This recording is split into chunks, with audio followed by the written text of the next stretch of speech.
It'll be in the upper 50s, and we have a northwest wind that could make those kicks go even deeper in the mile-high air. Well, the good news if you're a kicker is that the ball goes farther. The tough news if you're a kickoff return man like Jacoby Ford, who's made 4 house calls in his career, you don't get many chances to bring it back. In the opener on the first Thursday of the season against Baltimore, every Matt Prater kickoff was a touchback. These teams have known each other since 1960. Battling one more time, it's Pryor and the Raiders on the field first. Oakland won the toss and will receive. Off we go from Mile High. Maybe a chance to return one. A little bit into the wind, so Ford gets a return. Stopped shy of the 15. Adrian Robinson, the special teams tackle. So at least he gave you all the background on Pryor, making his 4th NFL start. Darren McFadden's had a good beginning to the season. 177 rushing yards in a couple of games. This is not a decorated receiving corps, but they'll have to, John, I guess, really do some surprise things to try to take advantage of Denver here tonight. You're going to see it all, Mike. Wildcat formations, option football, shifts. And I expect the Denver defense to crowd these Raider receivers and force Terrell Pryor to throw it.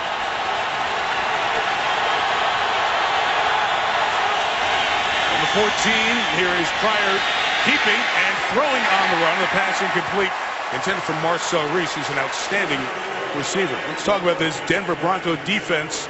Given big leads, they've been strong and made plays late in the game. Of course, Elvis Dumervil is in Baltimore. Von Miller is suspended. So Wolf and Ayers off the end with the pass rush. 2 players, John, 59 Trevathan, 33 Dookie and Acho.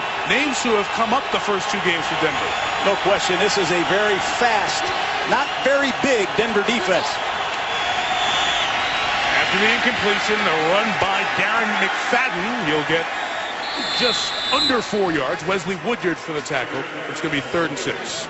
There's Darren McFadden. They need a big night from McFadden. He's had a lot of injury history throughout his career, coming off one of his big games, Mike, that he's had in a while last week against Jacksonville. But here on 3rd down is where the Denver defense is at its best. They led the National Football League on 3rd down percentages last year. This is where they want Terrell Pryor.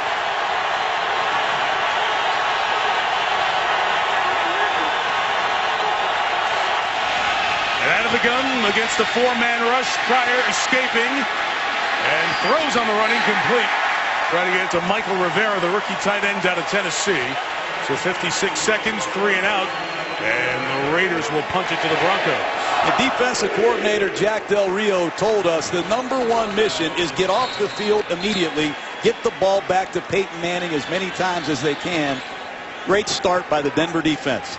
Spectacular return man. Trindon Holliday, probably as hot as any return man in the NFL since he became a Bronco early last year.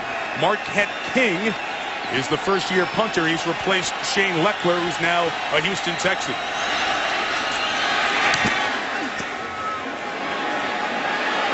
Kick will travel 57. Here's Holliday sizing up, taking off.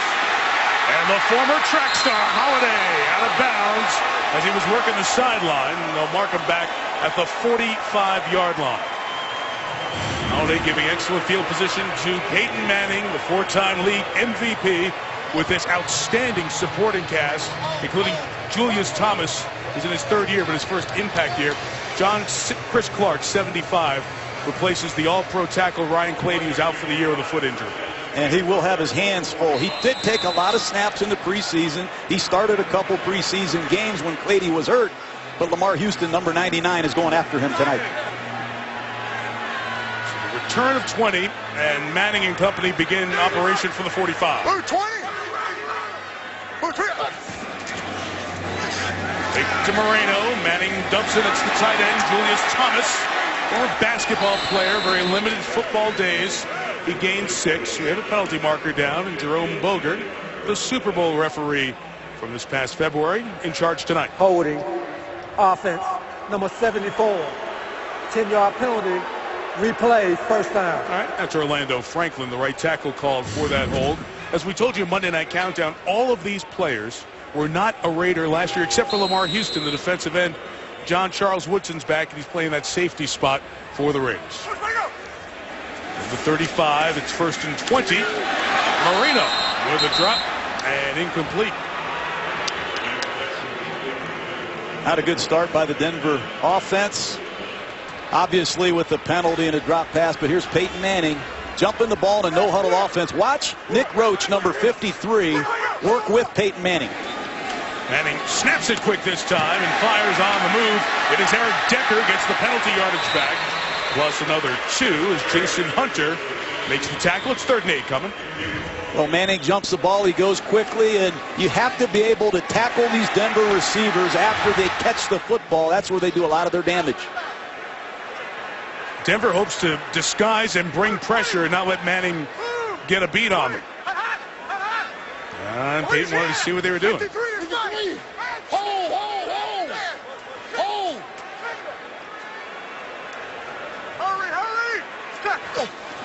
chess game brings in offside. Free play Manning.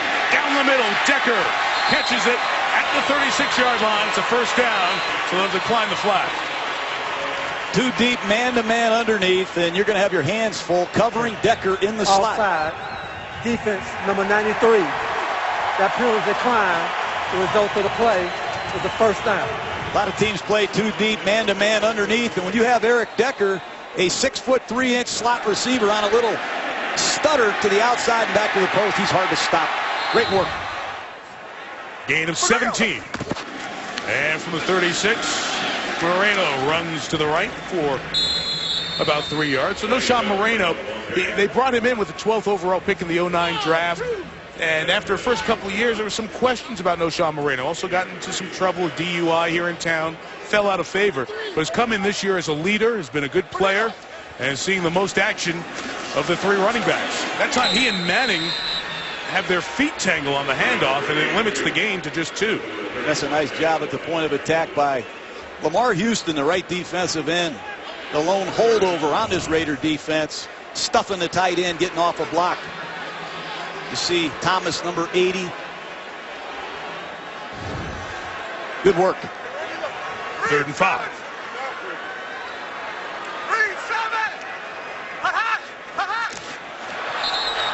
Now that's what happens. Pat Sims jumped in the neutral zone, and Manny Ramirez, the center, tried to react immediately to it. And that 5 yards will bring it very close to a 1st down if it's on the defense. Encroachment. Defense number 90. 5-yard penalty resulting in a 1st down. Oakland is not good enough to commit penalties and make it easy on Peyton Manning. He's a master at the snap count, quick count, dummy count, hard count. You have to concentrate. That's a foolish penalty against a quarterback in an offense like this. We're talking about Dennis Allen, the Raiders' 2nd-year head coach. Youngest head coach in the NFL, turned 41 yesterday. Hurry! 1st down from the 26, and Manning has time, resets, and fires on target to Marius Thomas. 1st and goal, Denver at the 4. Can't stop that. They have Marius Thomas double. Manning comes out of the play action pass, and he wants to throw a deep corner route. They've got him double. Hayden's underneath. Woodson's over the top. You can't stop perfection, and Manning has done it a long time. Gain of 22, 1st and goal on the opening drive for Denver. Hurry! That bunch formation to the right, just get it in the hands of Welker. Stopped by Woodson. After a gain of just 2, Charles Woodson, all those years with the Raiders, then the Packers, signed here as a free agent in the offseason. He's not as young as he used to be, but he caps Welker off right here. That's impressive. Done it a long time. Charles Woodson, corner, nickel, safety. Put him out there. He'll make plays for you. Great work. 2nd and goal from the 2. The hand signal's coming. Welker and Manning communicate. Fake to Moreno, over the top, Decker. Denver, clinical. Opening drive, touchdown. Play action pass, ball handling. Almost impossible to stop in a goal line situation. You have to step up and stop this one-back power play. The left guard pulls, the linebacker step up. There's nobody covering Eric Decker. And as you said, Mike, That's a clinic by this Denver Bronco offense.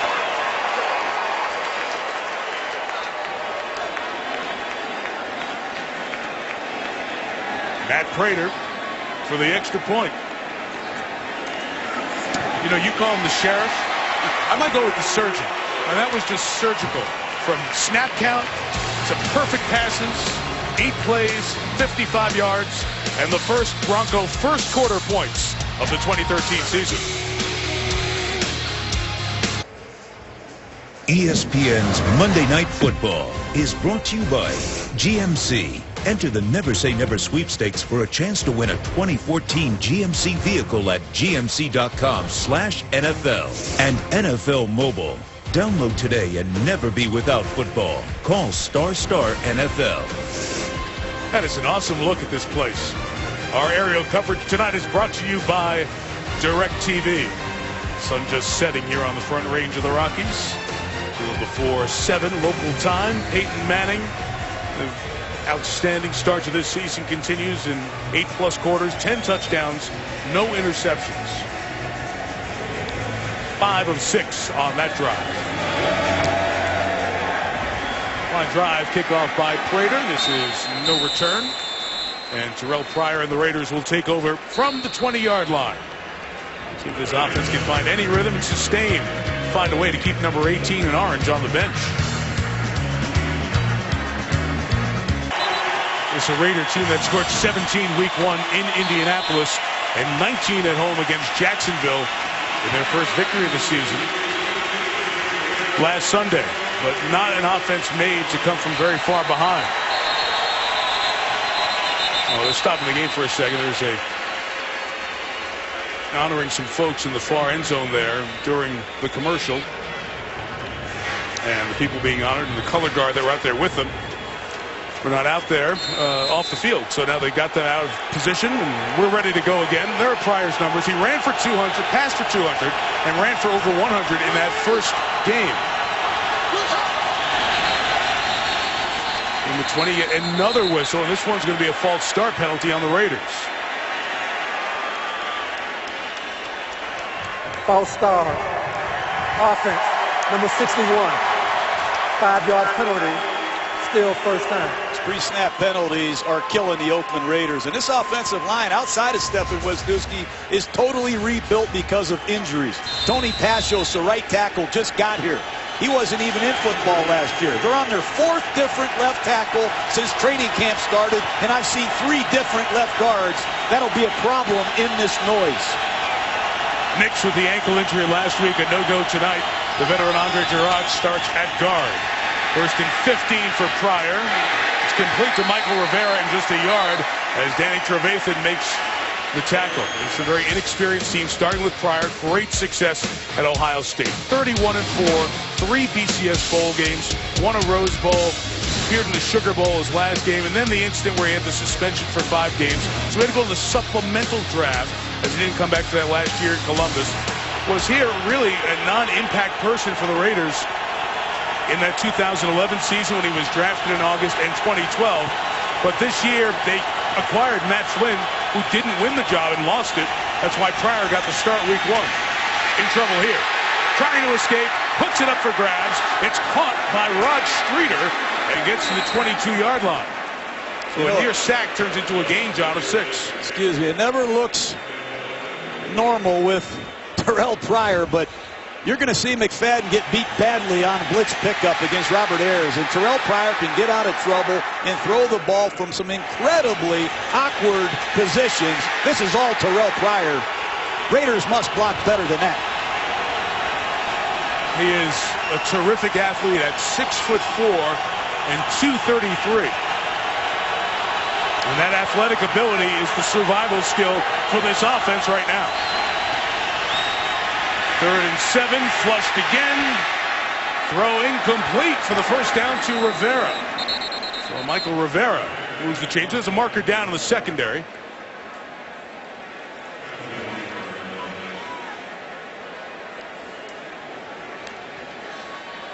And it looks like the pass interference flag will be on the Broncos. Pass interference. Offense. Nope. Number 81. 10-yard penalty. replay third down. That's the man who made the catch, Rivera. Take a look at number 81 here. But here's the blitz. It's going to be a stunt, and they're going to contain Terrell Pryor in the pocket. They're not going to let Pryor out of the pocket. Keep him in there and make him throw it. That's an excellent job by Terrell hanging in there. But let's take a look at the penalty, the push-off on Rivera. I don't know about that. Last week, Denver committed 8 penalties in their secondary. I don't know about that. Wow. That is not the best flag I've seen thrown. It's 3rd and 17. And Jacoby Ford, the speedster, in the game for the Raiders. Pryor with time, throwing it down the middle. It's dropped. Tried to get it to Bryce Butler, the rookie out of San Diego State. 7th round pick in this year's draft. Would have had a first down if he would have held on. You know, if you're going to play a young quarterback, somebody needs to help him out. This ball's thrown with great touch, and if you're going to run routes in the middle of the field, you've got to go up and catch the ball, bring it back to your body, and protect the catch. That's great work by Webster coming over the top. But Bryce Butler needs to make that play.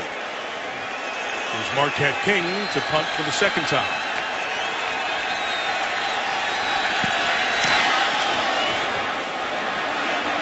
Holiday awaits to make a fair catch. It's 50 on the nose, and the Broncos will take over at the 37-yard line. A couple of 3-and-outs forced by that Denver defense.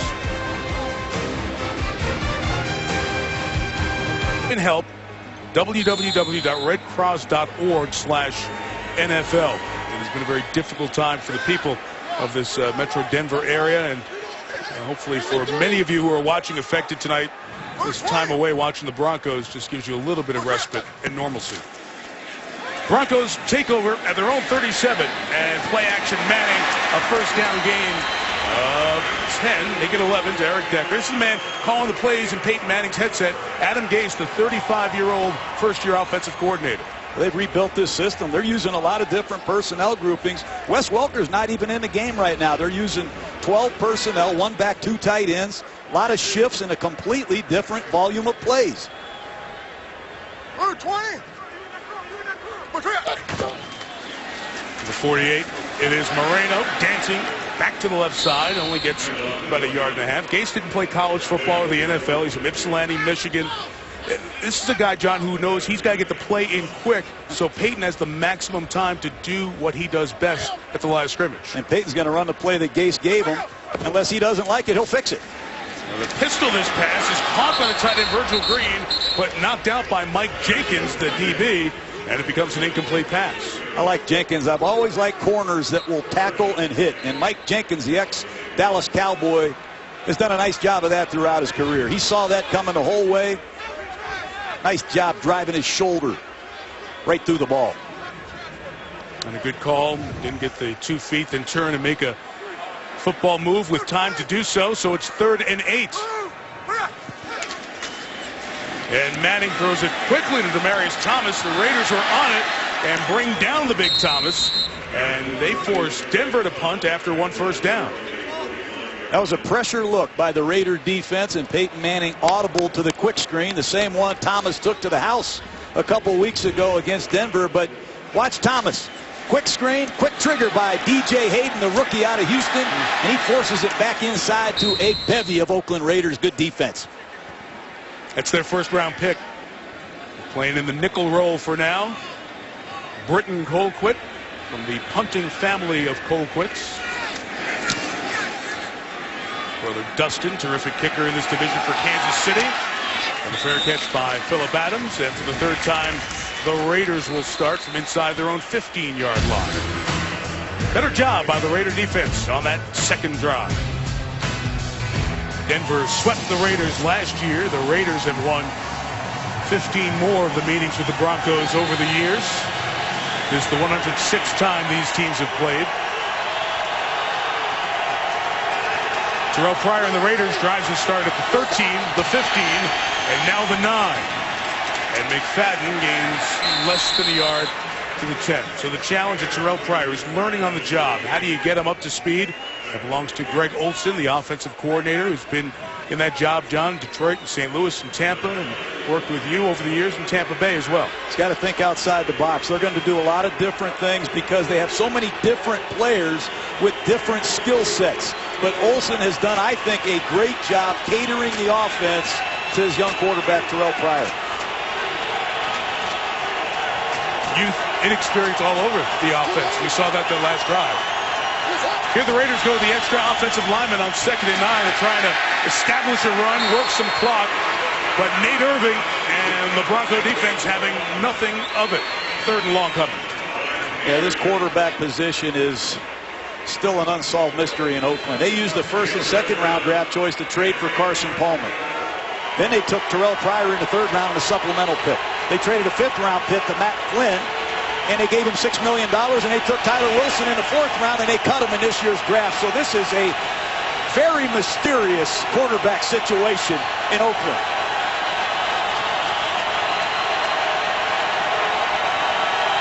Third and 10, and the Broncos again bring the twist and the rush. The pass will be shy of the first down to Denarius Moore as he stopped at the 15-yard line. And Tony Carter forces the 3rd consecutive 3-and-out by the Oakland offense. A lot of strange looks from John Fox, but it's a simple slant pattern. Nice job by Denarius Moore, crossing face. But when you come inside with a slant, you have to come in there with authority and break that tackle. Nice work by Clark. Filling in for Champ Bailey, Mike. Champ Bailey out for the 3rd game, John, as he hasn't gotten his season started with a foot injury. Trindon Holiday, the return man, has incredible ability to cut and not lose speed. Here he is after a 52-yard punt. Good job just to get a hand on him by the Raiders to help force the tackle. It was a great play by the backup running back, Jameis Olawale, who hit Holiday, and the Bronco players shaken up. Let's look at Tony Carter as we step out. A great share in the field tonight. Charles Woodson, Peyton Manning, 1-2 for the Heisman back some 15 and a half years ago now. Charles Woodson and Peyton Manning both go in the top 5 for that ensuing draft and got their hands and their fingerprints on the Lombardi Trophy with great individual accomplishments, as we know, over the years. And here they are going head-to-head. They have not done it very often, just the 5th time that Woodson and Manning go head-to-head here on the field. Woodson now back with the Raiders. As Manning starts from the 41-yard line, and the toss becomes a decent run out to midfield for Noshawn Moreno, with Kevin Burnett making the tackle. Same play they scored on last week. You don't see a toss sweep with linemen pulling out of the shotgun and an offset back often, but nice job by Chris Clark, number 75, Zane Beadle, 68, pulling around the horn. Sets up a 2nd and short. Great time to take a shot. Take Clark! 53! Right here. You saw Nick Roach's eyes. He's trying to watch and match Manning's moves as Peyton adjusts to this play. A gain for his new tight end. 14 yards, Julius Thomas, and a 1st down as he's hit on the sideline. Short yardage situations, when he sees a single safety, you can just bet with this supporting cast, Peyton Manning knows he's going to have some opportunities to throw the ball. The Raiders actually disguised and got back out of a single safety defense, but you can't fool Peyton Manning often. Snap here from the 36. Moreno tries to cut it back. Only gained about 3 yards as Roach was there for the tackle. Put a penalty marker down. Holding, offense, number 75. 10-yard penalty. Replay, 1st down. That's Chris Clark, who's in for Ryan Clady, the All-Pro, who's done for the year. Clark taking over at the tackle spot.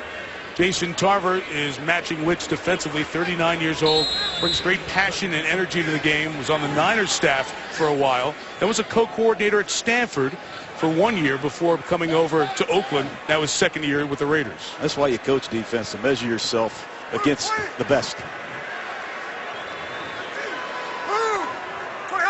The rookie Monte Ball is the running back next to Manning, who flips it out to Welker, and that was snuffed out very quickly. Loss of 2 yards on the play to Welker. Nick Roach is out there from his linebacker spot. Yeah, Nick Roach, obscure player in Chicago, has become the signal caller and the leader of this Raider defense. impressive every down performer so far for this Oakland Raider football team. Nick Roach. So John, let's talk for a second about what we're seeing here from this Oakland defense. We just showed you Jason Tarver. They're trying to use disguises on Manning so he doesn't get a good read on them. And Ball powers through to the 40-yard line with a gain of 7 yards for the rookie. So Payton, who's the ultimate chess match guy, is seeing a chess match on the opposite side from Jason Tarver in the defense. Well, you have to be able to do multiple things from the same exact look. And Coach Tarver is going to save some things for the second quarter and the third quarter. He's going to continue to mix up his defenses because if Payton gets a beat on you, it's over. But so far, they've mixed it up nicely. Saw the Raiders doing a lot of moving right before the snap on earlier third down. Here we go. And once again, Raiders fooled by the hard count. Lamar Houston. Broncos react to it, but this one's going to go against Denver for the false start. I think this is a good call. False start. Offense, number 12. 5-yard penalty. Still third down. Andre Caldwell, the receiver on the outside, was the one who tried to react to the motion by Houston.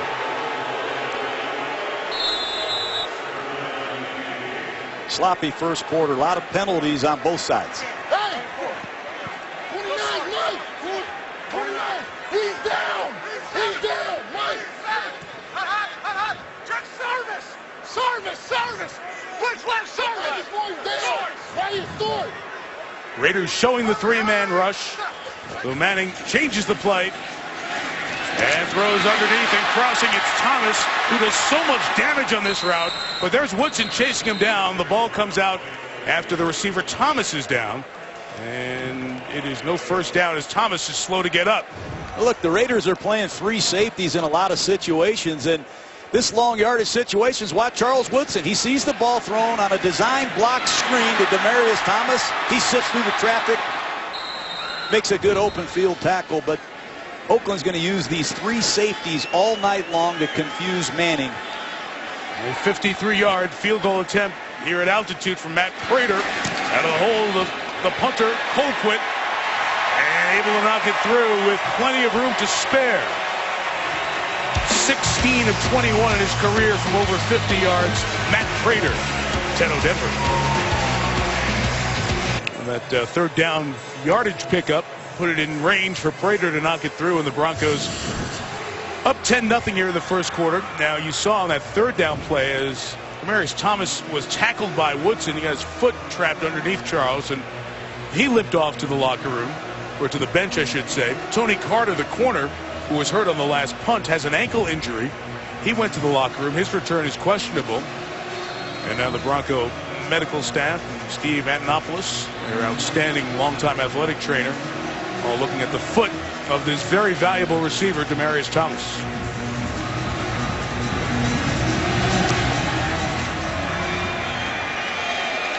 No return on the kick by Prater, and the Raiders will start at the 20. Well, it's a good start for the Broncos defense throughout the year, but Von Miller is not here. I think you have heard the story of Miller. 4-game suspension for violating the league drug policy. And 2 games were added on, and some folks wondering why it was 6 games. Well, Chris Mortensen, Adam Schefter reporting earlier this weekend about the issues with the collection of the sample that was used. Perhaps a substitute sample used. It was flagged because it came from a different city. And it ended up being a 6-game suspension for Miller, who can return to the team before they play Indianapolis on October 20th. He's not allowed to be at the game sites, but he is allowed to be around the facility and working out. Keeper by Pryor. And the first down of the night for the Raiders. And a gain of 22, and that's what the Raiders need to do to sustain some offense. Oh, I like that. They bring in Matt McCants, an extra offensive lineman. They make it look like they're going to run the ball to these 2 tight ends, but they run an option play to the left, and they catch Denver and fool number 56, Nate Irvin, badly. Good play selection. That was a tendency breaker. I have not seen the Raiders run that out of that personnel grouping. Denver changes personnel as the Raiders stay with that extra offensive lineman look. And at the end of the quarter, it's a run for Darren McFadden. Gets a yard as the first comes to an end. After 1. in Colorado. 10-0 Broncos on Monday Night Football. In Denver with John Gruden and Lisa Salters, Mike Tirico, wrapping up week 3 of the 2013 season. And the most often played matchup in the history of Monday Night Football, Broncos and the Raiders. That man, Peyton Manning's played a season worth of games on Monday night. His Monday night record's 12-4. Terrell Pryor's record as an NFL starter is 1-2. It's his 4th NFL start here tonight. Couldn't find 2 quarterbacks that are any more different than the 2 here tonight. Keep an eye on number 12 at the bottom of the screen, Jacoby Ford. They always have a creative plan to get this speedster the football. Here's McFadden on the run, and he gains about 1.5 yards. You know, John, we talked about Terrell Pryor and his education, his maturation. And this is completely a work in progress because going into the season, off-season, their planning was not for Pryor to be the guy. This is change offenses on the fly. It really is, and he's a hard guy to prepare for if you're the Denver Broncos because Pryor's own coaches don't even know what he's going to do with the ball. It's really a work in progress. He has a long way to go, but he is surely athletic. One of the bigger, better athletes and self-confident, too, as he told Lisa and all of us the other night. I think I'm the best athlete on the field. Question is, does he have space to make plays? On 3rd down, his throw is high, but caught, held on to by Denarius Moore. That's a first down for the Broncos and the first venture into for the Raiders, first time in Broncos territory. That's good pass protection by this Raider offensive line. Rod Streeter clears out the deep zone, and there's an accurate throw, and Denarius Moore secures the catch for a first down. Nice work. Not exactly household names for the receiving corps. Moore, Ford the speedster, Rod Streeter, undrafted second-year free agent, Bryce Butler, who had the drop earlier. Pryor moving, pointing, and throws sideline, incomplete, trying to get to McFadden. And Danny Trevathan kind of grabbed at his leg as he tried to cover McFadden on that far sideline. And that's what Wesley Woodyard brings to the Denver defense. They have not had this kind of speed at the middle linebacker position in a long time. Watch Woodyard burst to Terrell Pryor and force an incomplete pass. A lot of good things in this young Denver linebacking core. Woodyard, Trevathan, 2 ex-Kentucky Wildcats, and they play like Wildcats. With the injury to Tony Carter, Kayvon Webster is the extra defensive back in for the Broncos, and nowhere for McFadden to go as the ball comes out. Whistle blew. The ball was ruled down as Wesley Woodyard came out of there with the ball. You can get away with smaller linebackers if you have massive defensive tackles. And with Vickerson and Terrence Knighton, Woodyard and Trevathan are having great success. Progress was stopped, and he was being pushed backwards. 3rd down. And that was Knighton pulling it out, but you heard Jerome Boger say that his forward progress was stopped. This great penetration by Terrence Knighton, the ex-Jacksonville Jaguar who came here to work with his old boss, Jack Del Rio. Forward progress stopped. No challenge possibility there for John Fox because of the ruling on the field. Play clock was running down. The Raider sideline unhappy that the play clock was not reset to 25. And Dennis Allen and the offensive coordinator, Greg Olson, telling Boger that.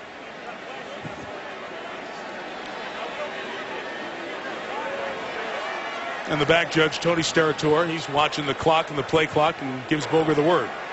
Timeout, Oakland. What's called prior to the play clock expiring. First charge, timeout, Oakland. So they'll get the timeout a couple of minutes into this second quarter, facing 3rd and 12.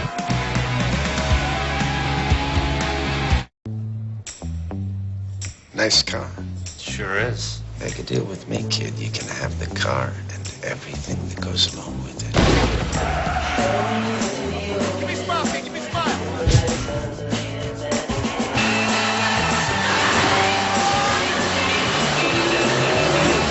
So what do you say? Thanks, but I think I got this. The all-new CLA, starting at $29,900. We were north of here in some remote, rugged terrain when we realized we left gear behind.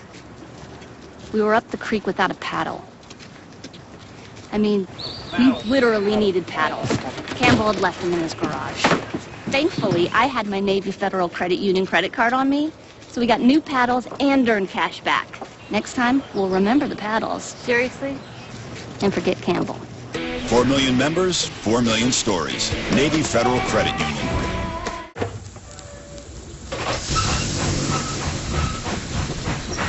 For as long as there have been engines, there's been a guy under the hood, looking for a few more horses. And Valvoline was right there too, creating the next great oil for the next great engine. From the world's first high-mileage oil to the first synthetic blend. We introduced motor oil back in 1866, and we've been reinventing it ever since. Valvoline, 140 years under the hood. ESPN's Monday Night Football is brought to you by Mercedes-Benz and the all-new CLA, Navy Federal Credit Union. Visit us at NavyFederal.org and ESPNShop.com, where you can get all of your official NFL sideline gear. Look at the smiling faces. This was yesterday over at the Broncos facility in honor of Hispanic Heritage Month, which the NFL is celebrating. Vasquez and Ramirez, starting offensive linemen for the Broncos, and Anthony Munoz, the Hall of Fame lineman, all on hand as they got those 300 local kids, predominantly Hispanic kids, out there in a Play 60 character camp. Great stuff with two Broncos who are very proud of their Hispanic heritage, and one of the best of all time, Anthony Munoz as well. In these long yardage situations, so far this Denver defense has used Trevathan and Woodyard to spy Terrell Pryor. Watch them. Keep their eyes on number 6. If he scrambles, one of these two Wildcats has to flag him.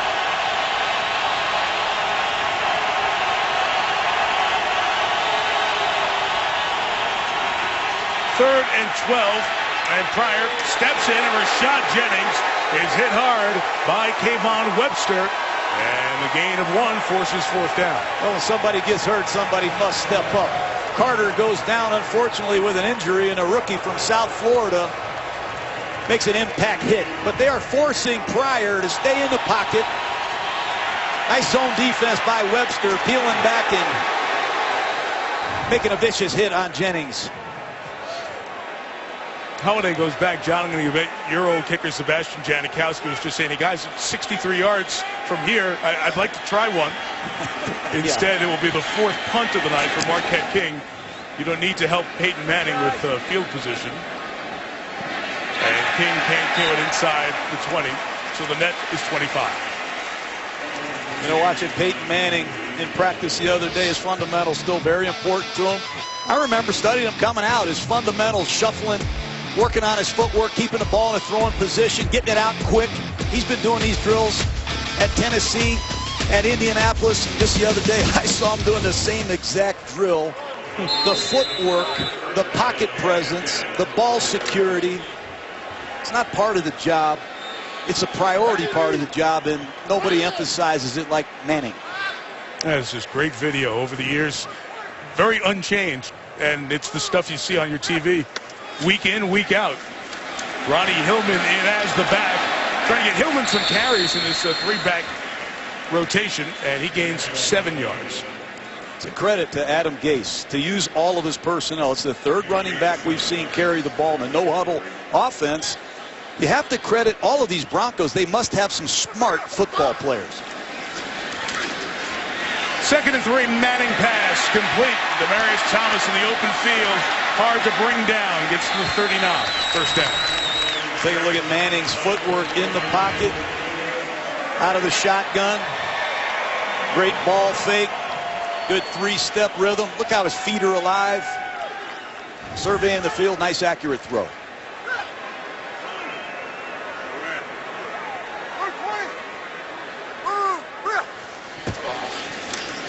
Number 39 setting up the screen. And here goes Hillman. Into Raider territory at the 48. Get another 1st down as Manning is 12 of 14 to start here tonight. Screen pass. Trips formation. He pumps to the right, throws to the left. Eye manipulation against the Raider linebackers pays off, and nice work by Ramirez leading the screen. 49, Welker's turn. 8 of 8. I mean, who do you stop? You stop Welker, you can't handle Thomas and Decker on the outside. You play too much coverage, they can hand the ball to one of 3 different backs. And if you don't substitute quickly enough, Peyton Manning will snap the ball and make you look bad. This is an offense that is in full rhythm right now. Quick count, 2nd and short, and the run will be Moreno and should be a first down just inside the 39-yard line. Jason Hunter, who was a Bronco last year, makes the tackle. Let's keep an eye on Nick Roach, number 53, the linebacker of the Raiders. In this Raiders system of defense, they have automatic blitz checks, different concepts that they want to get to based on their formation recognition. So when Roach sees the formation, he's going to communicate to his teammates the front and the coverage and the potential blitz. John, it was initially signaled a first down against Roach in this Raider defense, but after a second look, they're going to come out and measure. So they'll come back out for the measurement here. John Fox was wondering, you signal first down, what are we doing here? Well, Coach Fox looks good. He looks good. We saw him on the practice field the other day. We had a lot of battles, Coach Fox and I, in the old NFC South. He looks 10 years younger. I said, does any of this have to do with number 18? I said, you get Peyton Manning 1 year, Wes Welker the next. What are you going to do? Yeah, in the offseason this year. Foxy's 58 years old. He looks 7, 8 years younger than that 2-14 last season in Carolina. Did a terrific job during his time with the Panthers. His 9 years took him to the Super Bowl. Run by Moreno. And John Fox was talking about, you know, you observe Peyton Manning from afar and you hear it every day, what he does for everybody else. But he said it's more off the charts than I thought it was. Yeah. How he's truly a coach for the offense and how the entire vibe of the building changes with what this man does day in, day out. He said you think you know, but you really don't know. It's 2nd and 6. Decker's down here at the bottom saying, look at me. Underneath, he cleared space for Welker to the 22. Wes Welker first down, Denver. Well, he takes 15 seconds to read the defense. He sees bump and run in the slot with a single safety, and he just audibles to a double slant. This is what Wes Welker is better than anyone in the world at. Success in the slot. They give him a lot of two-way goes, and he uses that quickness to dominate inside. There's a run with Hillman inside the red zone. Gets to the 17-yard line. Tracy Porter with the tackle. Porter's the man who intercepted Manning in the Super Bowl. And it was some of the New Orleans concepts used in that game for success by Porter. With Dennis Allen, the secondary coach of the Saints in that Super Bowl, now the head coach of the Raiders. If you have any chance to beat Denver, you must keep them out of the end zone when they get into the scoring zone. Priority here for the Raider defense. Hillman able to turn the edge and get a first down at the 12-yard line. The Broncos have 11 first downs. The Raiders have run 16 plays. Well, when Manning sees two deep safeties, he wants to run the football, and you have to credit his patience. If you're going to play a lot of loose coverage, he's more than willing to hand the ball to one of these 3 talented backs. And that's a key part of his recognition, the 2 safeties and how they rotate.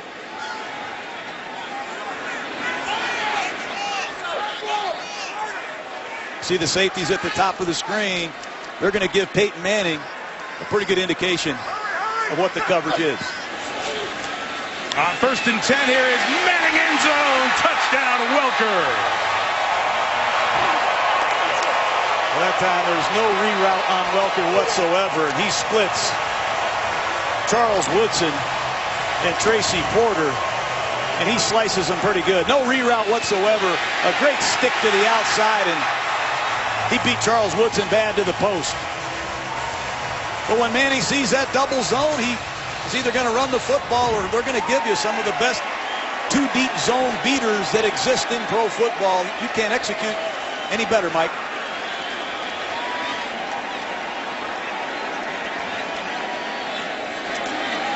Raider adds the extra point.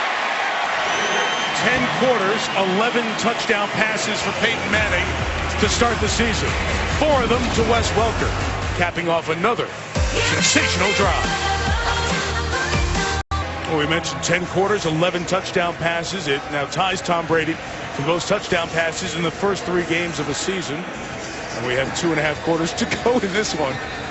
I don't know if we threw 11 in a season when I was coaching. It's hard to imagine having this kind of success with a new offensive coordinator, but the addition of Wes Welker, the emergence of Julius Thomas, there's just so many weapons. That was wide right. Prater missed the goalpost, but there's no return, and the Raiders again will take over at their own 20. Wes Welker caught the touchdown pass, the beneficiary of the good work by Peyton Manning on that drive. The old stadium was right adjacent to here. Mile High was there for 41 years. 2001, what's now known as Sports Authority Field at Mile High opened up. Doesn't shake and rock like the old place, but it's not too bad. The noise is still super loud here. Pryor with the throw on first down, and it's complete to Marcel Reese. It's a very important part of this Raider offense. Reese, a good pass catcher out of the backfield, goes back to his college days. This Duke Ihenacho, second-year man out of San Jose State. You're going to see a bootleg across the formation. Reese is going to slide across the backfield. And number 33, Ihenacho, is going to come down from the top of the screen and make another tackle. He leads the Broncos in tackles. He's an impact player. Not a lot of people know about him. Wildcat as McFadden hands it to Ford, getting the speedster on the edge with a little jet sweep. So Darren McFadden, who ran some Wildcat during his successful days at Arkansas, able to take it there and hand it to the other speedster, Ford. They're going to read the backside. McFadden is going to read the backside defensive end. And if he takes away the keep, he's going to hand it to Ford. Remember, Tony Sperano is the offensive line coach of these Oakland Raiders, and there's a lot of history with the Wildcat. I'm sure you'll see it again later.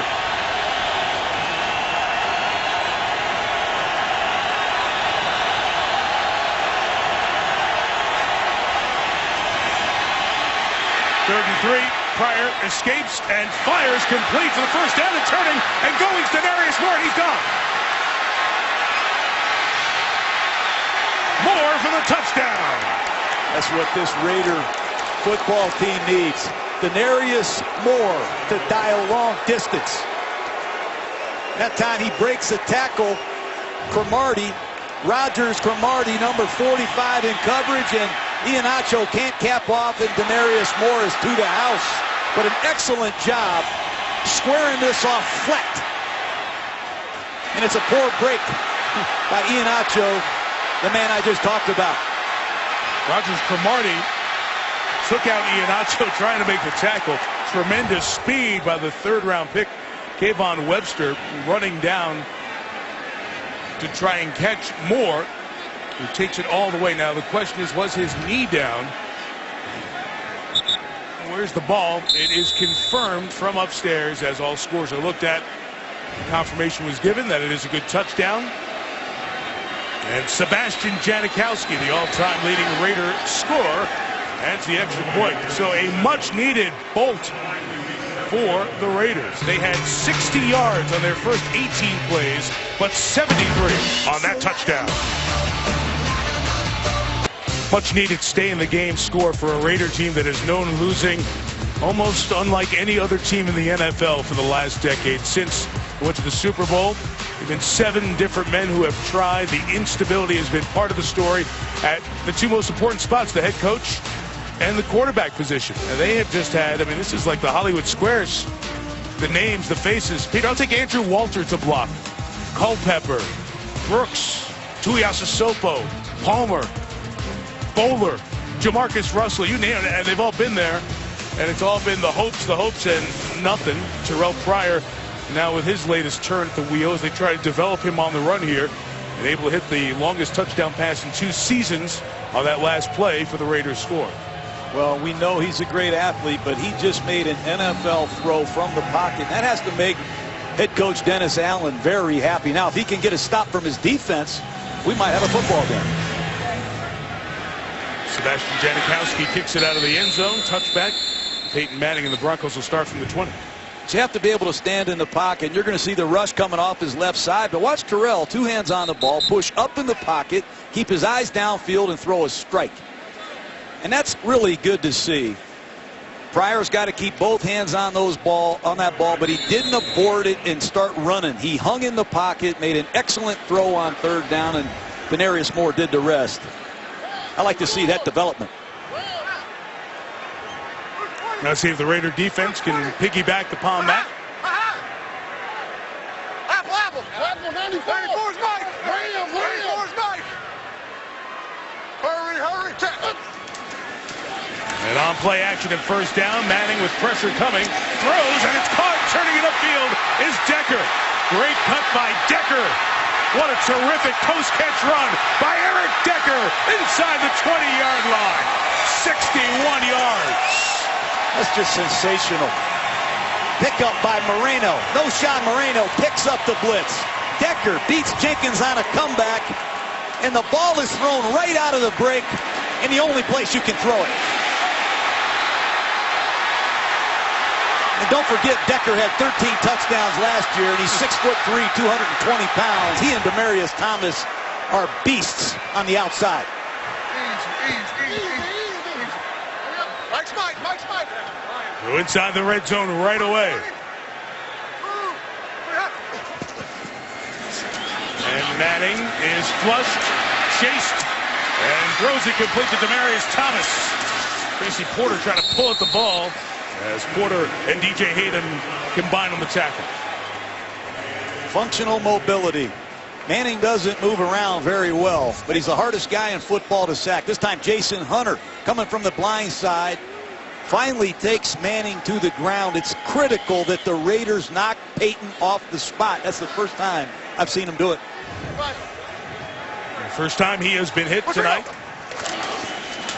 2nd and 4. Moreno is stopped by Lamar Houston. The only holdover on that defense. You know, Jason Tarver and the Raiders staff were telling us all the important things. You got to win the turnover battle, try to beat Peyton Manning. You've got to keep the ball out of his hands, time possession. But red zone defense, can you stop him from 7s every once in a while? Yeah, that's what everybody says, but it's hard to do. You've got to mix up your coverages. You have to have somebody deliver a pass rush. And here, Peyton's in a no-back set. This is where he threw the touchdown to Welker the last time.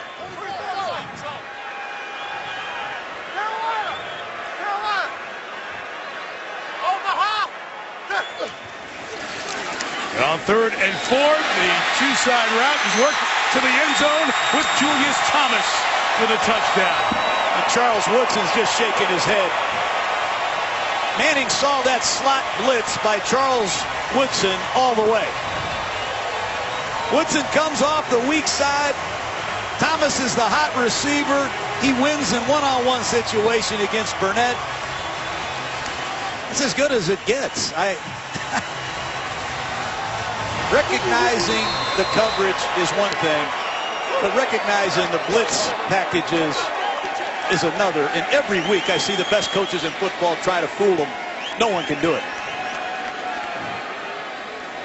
Touchdown pass number 12 here in the first 2.5 games. Prater makes it 24-7. We sat down with Peyton and talked about life as he gets older here. Now at 37, what still drives him at this point in his career? When you watch a game, just trying to get something out of each play, studying the defense, maybe stealing a play from the New England Patriots or the New Orleans Saints. Hey, we can put that little wrinkle in there. Just always kind of, staying stimulated. I've heard those conversations of those players that say, the football, the playing was fun, but the meetings got so dull and the walkthroughs, they got so boring, I just couldn't take it anymore. And I could see that if there was just monotony and, like you said, the same exact system and surroundings. But I've had enough change here in these past 2 years. Although difficult, a major adjustment and an uncomfortable adjustment, it does provide that stimulation and that variety to keep you kind of on your toes, which I enjoy. It was interesting, John, because the framing of the conversation, I was talking to Peyton about Brett Favre. I remember the end of the Favre days, and Brett said it's the same offense, it's the same installation year after year after year, because the system followed Favre, Green Bay, Jets, Minnesota at the end. And he said, I just love the games. I just wanted to get to the games, Brett was saying. But Peyton loves every step of the process, and you can see how he still thrives given that. No return available on the touchback. This is kind of right up your alley, because I know from the 5 years of working with you, it's what can I learn? What can I take from these people? Expand your knowledge. And he's the same thing every single snap he's a part of. Yeah, and if you see him practice behind the scenes, it's important that he plays great. And he knows for him to play great, you have to play great. Yep. And so do these other players. And he's willing to spend the time working with all of these players behind the scenes. It's an amazing amount of work ethic. And he's got 2 quality control coaches, 2 backup quarterbacks, an offensive coordinator, and a quarterback coach that all bring him information. And if he doesn't get it from him, he's not happy about it. It's the throw to Marcel Reese on the edge by Pryor. He gains a half dozen. There's a flag down. Over there where they were trying to block and clear space for Reese. Holding. Offense, number 81. 10-yard penalty. Replay, first down. And John, your point to that, we're at practice on Saturday, and the practice is broken up for those of you who don't follow football's work during the week in different periods of time.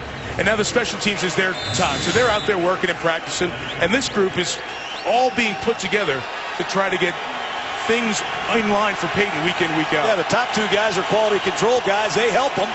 The bottom 2 are the backup quarterbacks. They bring him a different set of information, and they make sure that they help him get as much knowledge as possible. It's an amazing process. They meet on the player's day off at 3:30, and they preview the next opponent. Those 2 quality control guys, Callahan and Jim Bob Cooter. And then they go over protection issues. He walks in there Wednesday. He knows more about the Oakland Raiders than you and I do, and we've been studying for 2 weeks. Wednesday's the start of the work week. And those 2 quality control, they're like what graduate assistants are in college football. They are coaches in training, so to speak. And it's all part of the team that helps Peyton Manning get ready week in, week out. Pryor on the move. Pass Woodyard. Look at that extraordinary athlete Pryor. Worked the sideline out of bounds. Marked at the 23, so it'll be 3rd and 7 with 2.5 left in the half. You know, head coach Dennis Allen was at Atlanta with Michael Vick. He was the defensive coordinator of the Denver Broncos with Tim Tebow, and now he has Terrell Pryor. So he's seen 3 quarterbacks that can run around, run the option, and he will tell you himself that Pryor is very much like Michael Vick as a runner, not quite as polished as a passer, but man, is this guy athletic. This play should happen before the 2-minute warning.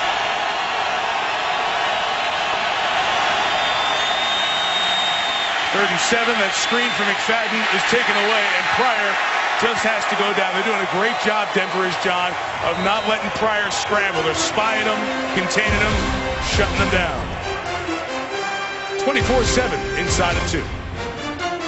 Well, we talked to you earlier about the recent flooding here in Colorado.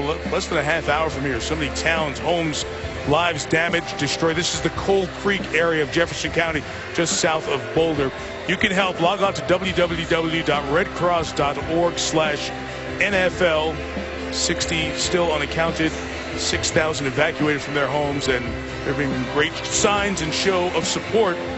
Very resilient and proud Coloradans, and the fires that they had last year and now the floods this year, and it has been a statewide effort to help create national attention and help in the relief efforts for the very good people of this state.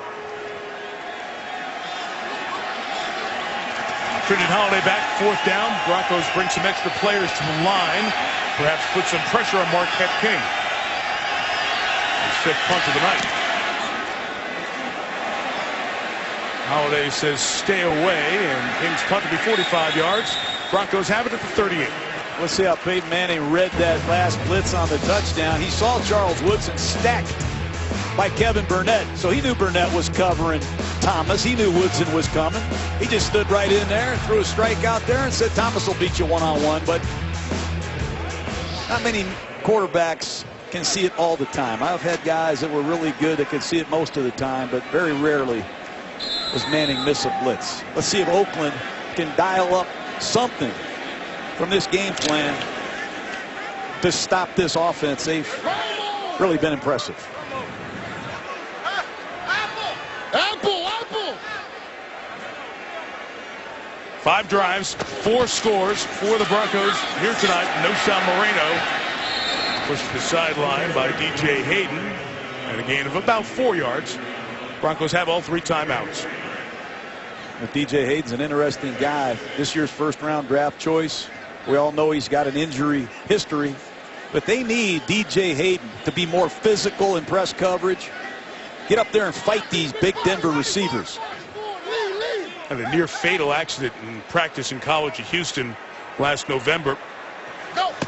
Still worked out pre-draft, drafted in the first round. Here is Welker in open space, slides down at the 37-yard line to first down. Well, if there's one man you don't want to blow a coverage against, that would probably be the one. 2 defenders run into each other. 4 levels of defense. Crossing routes against man-to-man. Big part of this offense. With 37, Manning. With a tight spot and window to Decker. First down. With 1:10 left and all their timeouts, and the Broncos in complete control. I mean, it's like 7-on-7. And credit left tackle Chris Clark, who's making his first start tonight, replacing the great Ryan Clady. He's had no problems.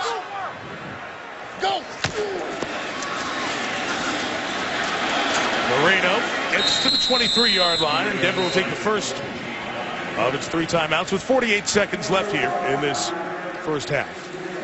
Chance to remind you that Toyota Halftime's coming up at the break. Trey Wingo in the studio. We'll have the Sunday soundtracks listening as Russell Wilson and company continue to roll.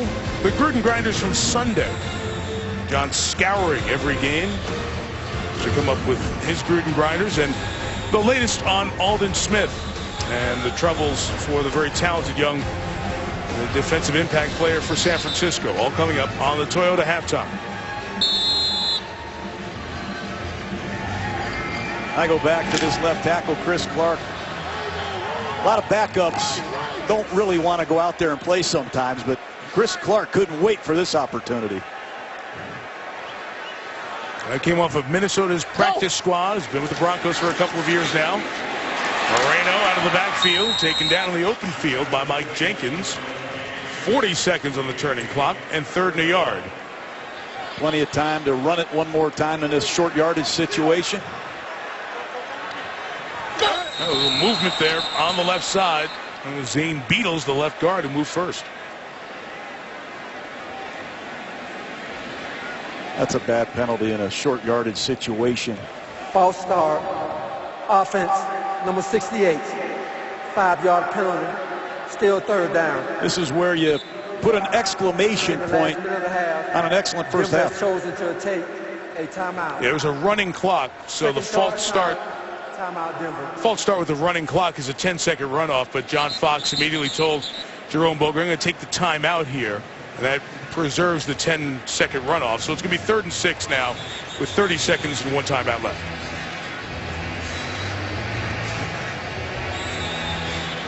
Talk about some ball distribution tonight, John. 6, 5, and 6 for Decker, Thomas, and Welker.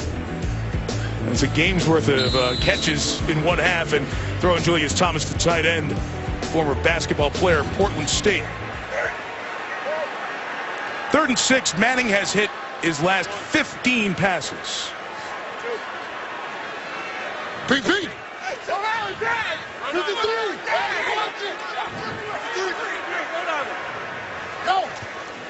Pressure up the middle from Nick Roach. He gets to Manning, who gets away and throws it incomplete.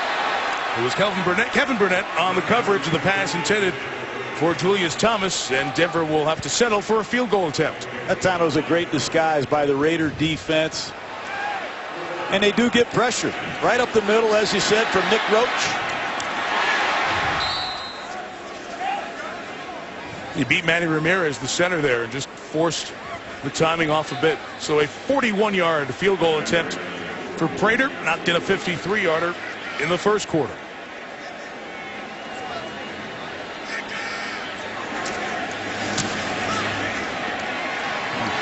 And Prater makes it 27-7. It's been just a great offensive first half, I should say, for the Broncos. Over 300 yards, and Wes Welker, a part of it, 6 catches, as you see, for the 52 yards. But John, we watched Wes Welker over 100 receptions, 5 of the last 6 years. Let's get a little different look at Wes Welker and some of his route running and the things he works on day in, day out in practice. Well, he's been working with Peyton Manning since he got signed. He can carry it over from the practice field to the game field. He and Peyton Manning can read each other's body mechanics very well for not having worked together for a long time. But you have to credit the amount of work that these two great veterans put in behind the scenes. I just see him getting better and better every week. And the interaction between these players, there's no ego, there's no jealousy. Welker knows he's got Demaryius Thomas and Eric Decker outside. He knows the tight end deserves to catch it. He knows if I don't run my route exactly the way Peyton Manning wants it run, he ain't throwing it to me. And it's really a credit to these Bronco receivers for being unselfish. Hope that continues. That's what we saw at practice on Saturday when the special teams group was out there working kickoffs. Those two went over to the other practice field and continued to work on timing and read. What do you see? How will I see it? As they try to fast forward the relationship here. 19 seconds, 2 timeouts, and the Raiders take over from their own 20, and that's been the best Raiders starting field position that they've had here in this first half. And I expect Oakland to take a knee in this field position. Not enough time to do much. Pryor has moved the ball a little bit the last 2 series. Obviously the big strike to Denarius Moore, but this Raider defense has been carved up over 300 yards in the first half. And Dennis Allen's got to make some adjustments quickly. Broncos have scored 117 points in the first 10 quarters of the season. We'll throw a screen to Rashad Jennings. And Jennings goes to the 34-yard line, and they will take a timeout here with 11 seconds left. So again, you have Sebastian Janikowski over there, and your field goal range is different with Janikowski, and it's different with Janikowski in Denver. If you can get to the 45-yard line, so get another 21 yards, you take a shot at 63. Remember, Janikowski tied the NFL record 63 yards here on Monday Night Football. Yeah, he used to torment me when I coached him. Right? He came down here when he was a rookie. Him and Leckler, they wanted to check this altitude out. So we had no balls to play catch with because Janikowski and Leckler were trying to see if they could knock them out of the stadium. They were kicking balls up into the 3rd row of the rafters. Those two, they tormented me. But they will give Janikowski a shot at a 70-yard bomb if they can get one more completion. Janikowski has long talked about wanting a chance to set the NFL record. Here is a Pryor throw down the middle. It's caught at midfield, and the timeout taken as Bryce Butler gets the grab here with 5 seconds left. And from here it'd be 68 yards. I think you probably need another couple of yards, but let's see. 5 seconds left. Janikowski's going to negotiate it. Well, trying to get the shot at it. He's never missed a kick on Monday Night Football. I'm telling you, Mike, he's 16 for 16 on Monday Night Football. And you've seen it done, Mike. You've seen him do it. Here is that record. Second game of the Monday Night Football doubleheader, week 1 a couple of years ago. Janikowski 63 yards. It's been done 4 times in NFL history. Twice here at altitude, Jason Elam and Janikowski. We got a new holder, though. Shane Leckler held for him for 13 years. Let's see. Nope. Well, they're not even going to kick it. They're going to send their offense out. I'm sure that Janikowski's dismayed. If they had a couple of seconds to get 5 more yards, probably take a shot at it. Instead, it will be barring a defensive foul the last play of the half. And Pryor is sacked back at the 39-yard line. And Manning in the Bronco offense off the 319-yard performance. They'll get the ball to start the 3rd quarter. 27-7 here, and here's Trey Wingo with the Toyota halftime. Dominant first half performance by Peyton Manning and the Broncos. They get the ball first. They lead 27-7. Mike Tirico, John Gruden, Lisa Salters on the sideline. It was the precision, the work that you don't see all week but I've seen a lot of in the first 10 quarters of the season for the Broncos. It's been tremendous, and it's been in the running game, it's been in the passing game, it's been managing protections, and it's also been ball handling. How about this? First touchdown, he fooled the whole Raider defense, and Decker's wide open. Then he audibles to a play against two deep zone, and Welker shreds. No one touches him. Then he read the blitz. Woodson coming off the corner, and Julius Thomas walks in. Rarely do you see 3 walk-in touchdowns, especially in a half. But if you did, you'd probably think he'd be behind it because he's playing as good as he's ever played. It's hard to believe that some players continue to get better. He'll be 37 years old right around Super Bowl time. He and John Elway have a lot of similarities. They're saving their best for last. Saw John in the hallway out here now. Executive Vice President of Football Operations for the Broncos, the legendary franchise quarterback, and it was just those great teeth of John Elway and that big smile.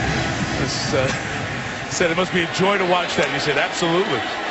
It's a short kick as they try to keep it from Holiday and brought back to the 24-yard line. And here's Lisa Salters. Well, Mike, Dennis Allen said this game was going to be like a chess match. I asked him what didn't go right for you defensively in that first half, and he said our defense was just on the field for way too many plays, and we have to play much better in the red zone. On the other side of the ball, I asked him, how do you generate some more offense? And he said, we just got to get something going, got to be able to run the ball, pass the ball more effectively. Right now, he said, we're just not doing much of anything right. Mike? Yeah. Not ready for primetime performance so far. Mitch Unrein, the defensive lineman, who's back there to block, did a nice job catching the ball and advancing it. So the Broncos take over from the 24. Noshawn Moreno is strung out, stopped for no gain. I've said this, Mike, for the last couple weeks. Denver comes out to start the third quarter with different personnel groupings. There's 3 tight ends and only 1 receiver. We call that 13 personnel, but that's the first time I've seen that. It's uncommon with Peyton Manning, especially early in the third quarter. When they go to that grouping, they put Decker and Welker on the sidelines. Keep a couple of tight ends out there, but spread everybody out. 2 tight ends, a couple of receivers, and underneath, it's caught by Thomas for the first down. So, John, when you say it's uncommon, we go back. In the first half, they ran so much 1 back, 1 tight end, but this gives you a completely different look to your offense to start a new half. Yeah, Oakland goes into the locker room at halftime. They're making all their adjustments based on what happened in the first half. Denver comes out to start the third quarter in a completely different personnel grouping, and it allows them to create more formations, different plays, different protections. It's a whole new offense. And again, Virgil Green, 85, Jacob Tamme, 84. Join Julius Thomas. Those tight ends blocking now for Moreno. He takes it to the 38. It wasn't whistled down. That's why Moreno said maybe I was just lying across other bodies and could keep running. But he's down. I told John Fox, I said, you know, every time you hand the ball off, no disrespect to Moreno or Hillman or any of your backs, I just sigh. I want to see passes on every single play. And he goes, I know it's hard. They're so successful throwing the football. It's hard to get any kind of rhythm running it, but clearly that's a goal of Denver. On 2nd and 6, underneath, here comes Thomas. He has taken that several times for deep catches and runs, and there gets to Raider territory. Well, it's a common slot combination you've seen for 15 years. It's an under route with Jacob Tamme clearing out the inside, and Marvin Harrison, Reggie Wayne have done it for years, and now you're seeing Demaryius Thomas and Decker benefit from that pattern. After the 49, here is Jacob Tamme. He gains about 4 yards. You remember a season Dallas Clark got injured the 2010 season, and Tamme came on and made 67 catches, caught 52 balls last year as he came out here to join Manning. Once again, 3 tight ends at the bottom of the screen. And if they don't load up to stop the run, he'll continue to hand the ball off. And it's an up-the-middle run for Ronnie Hillman for the first down, John, the 39. And that's what Orlando Franklin, that's what this offensive lineman want. You want to play pass defense, we're going to run the ball right behind a double team, and we will smash a good back to daylight.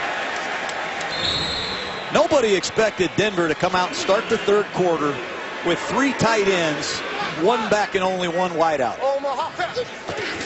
Manning lost the ball coming back from center and will lose 2 yards. That is a rare ball handling error with the center and the quarterback for a Manning team.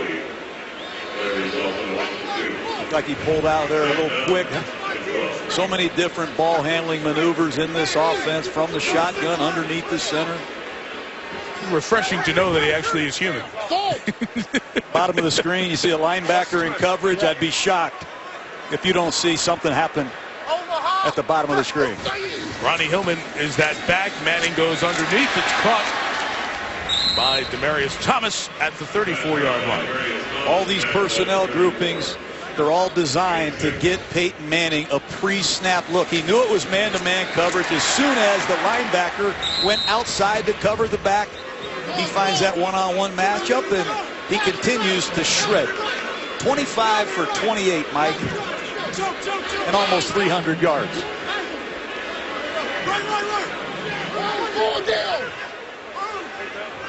Now we switch personnel for the Broncos, and they bring in the receivers here.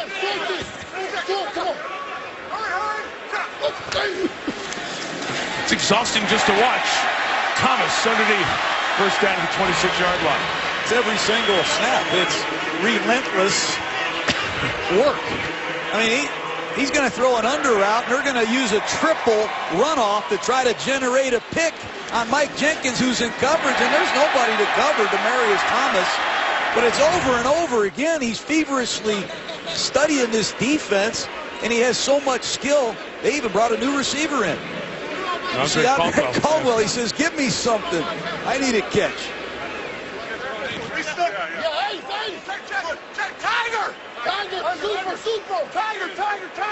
You got to remember so much as one of the players in this offense. Woodson with the tackle on the run by Noshawn Marino. Kevin Burnett joining Woodson. So this is what, 10 quarters in a drive for Peyton Manning, and these are the numbers. Throwing for 100 yards a quarter and averaging over a touchdown. And look at the clock. It's about winning football. You run to win, and that clock is already ticking toward the 9-minute mark.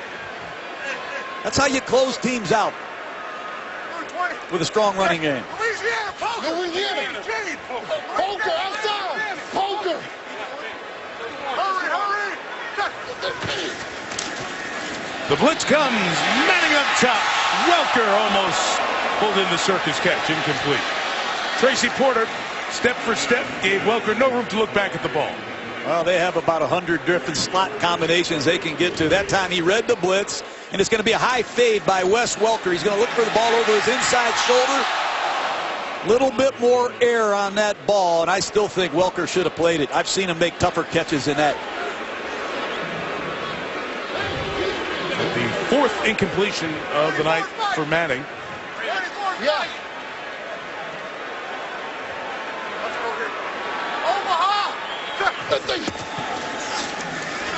Manning fires. Incomplete as he tried to get it to Demaryius Thomas. And it was broken up by Brandon Ross. That's the safety starting for the injured Tyvon Branch. Brandon Ross, the ex-Green Bay Packer, shows very good lateral range coming from his safety position. Ross was trained as a corner, moved to safety, played a lot of different positions. And they missed helmet-to-helmet contact on Ross, on Thomas. No flag, which the fans and the Broncos sideline point out to the officials. Doesn't mean that there won't be a fine coming. It is a 40-yard field goal attempt now for Prater. That's 3 for 3 for Prater. 51-41, and now 40 yards. 30-7, the Broncos lead. ESPN's Monday Night Football is brought to you by Frost Brewed Coors Light, the game's most refreshing beer. Goodyear, chosen by experts for superior performance. Goodyear, more driven. And NFLShop.com. Get free shipping today at the official store of the NFL. From the capital city of Colorado, our aerial coverage tonight is brought to you by DirecTV. 61 degrees on this first full day of fall. Way on up by Keystone and some of the ski resorts. The very, very top of the mountains, a little bit of a dusting of snow overnight. So the great ski season around the corner here in this beautiful area. That one's through the uprights and good on the Prater kickoff. So Terrell Pryor, the Raiders offense, trying to find something to get going here in the second half. Down 30-7. It's a Raider team that has won just 2 of its last 11 regular season games. Poor finish last season. 4-12. They lost 8 of their last 9. 2002 last time the Raiders had a winning record. Here is Pryor being held in that pocket as the flag comes down. Pryor throws on the run and incomplete. So that Bronco pass rush was keeping Pryor in place. Offense, number 69. 10-yard penalty. Replay, first down. Khalif Barnes picks up the holding flag. Well, there were Pryor's numbers in the first half. Had that one nice rush of 23 yards. So the numbers at 9 of 13. It's a better completion percentage than we've seen early on in the season. John, it's very hard with a quarterback who's still working on throwing motion and mechanics and handling stuff at the line. Down 30-7. Very difficult to see how they come back to make it respectable. Read option, Pryor keeping it. Outraces Derek Wolfe and slides down at the 23-yard line. There's another flag down.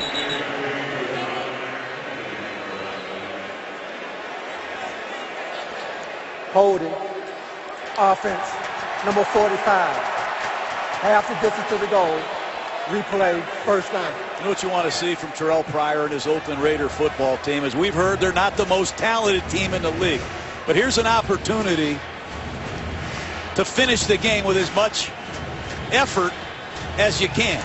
They call Marcel Reese for a holding call. Now you're backed up inside your own 10-yard line. Back-to-back holding calls. Not a good start by this Raider offense.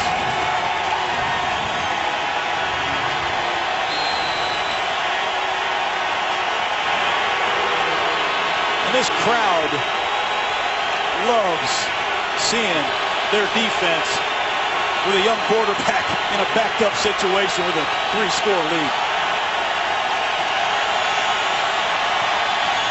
From the 8, and just toss it to Jacoby Ford, trying to use his speed. And speaking of speed, Wesley Woodyard chased down a very fast man in Ford at the 22. Jacoby Ford is another Al Davis draft choice, and believe me, speed is an understatement. This is an 8-time NCAA All-American 100-meter champion out of Clemson. He's been hurt the last couple years, but number 12, Jacoby Ford, has a creative package of plays. When he's in the game, you better know where he is at all times. Ford in his 4th year in the league was a 4th-round pick. McFadden's got nowhere to go. And Nate Irving and Danny Trevathan combine on the loss. You know, a lot's been made about McFadden. He wants a gap blocking scheme. He doesn't want a zone blocking scheme. He just needs good blocking. Here you're going to see Woodyard, number 59, with help up front. No blocking. No chance. In another 3rd and long situation, they have spied Terrell Pryor with speedy linebackers all night in these situations. High snap over his head into the end zone. Pryor keeping the play alive. Can just throw it anywhere he wants at this point. But nearly intercepted on the sideline as Raheem Moore took out one of the Broncos personnel members. He seems to be okay. The high snap looked like Terrell wasn't ready for it. And he does a good job of aborting the play. That's a horrible offensive series. Back-to-back penalties, a bad snap, and now Holiday has a chance to bury Oakland.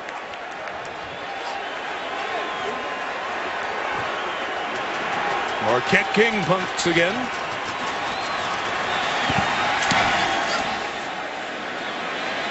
Beautiful kick. It's a ton of room for Holiday. Very dangerous.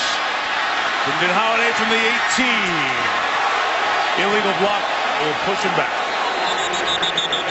Jacob Tammy was hoping to get his headgear in front of the player, so it would not be called an illegal block.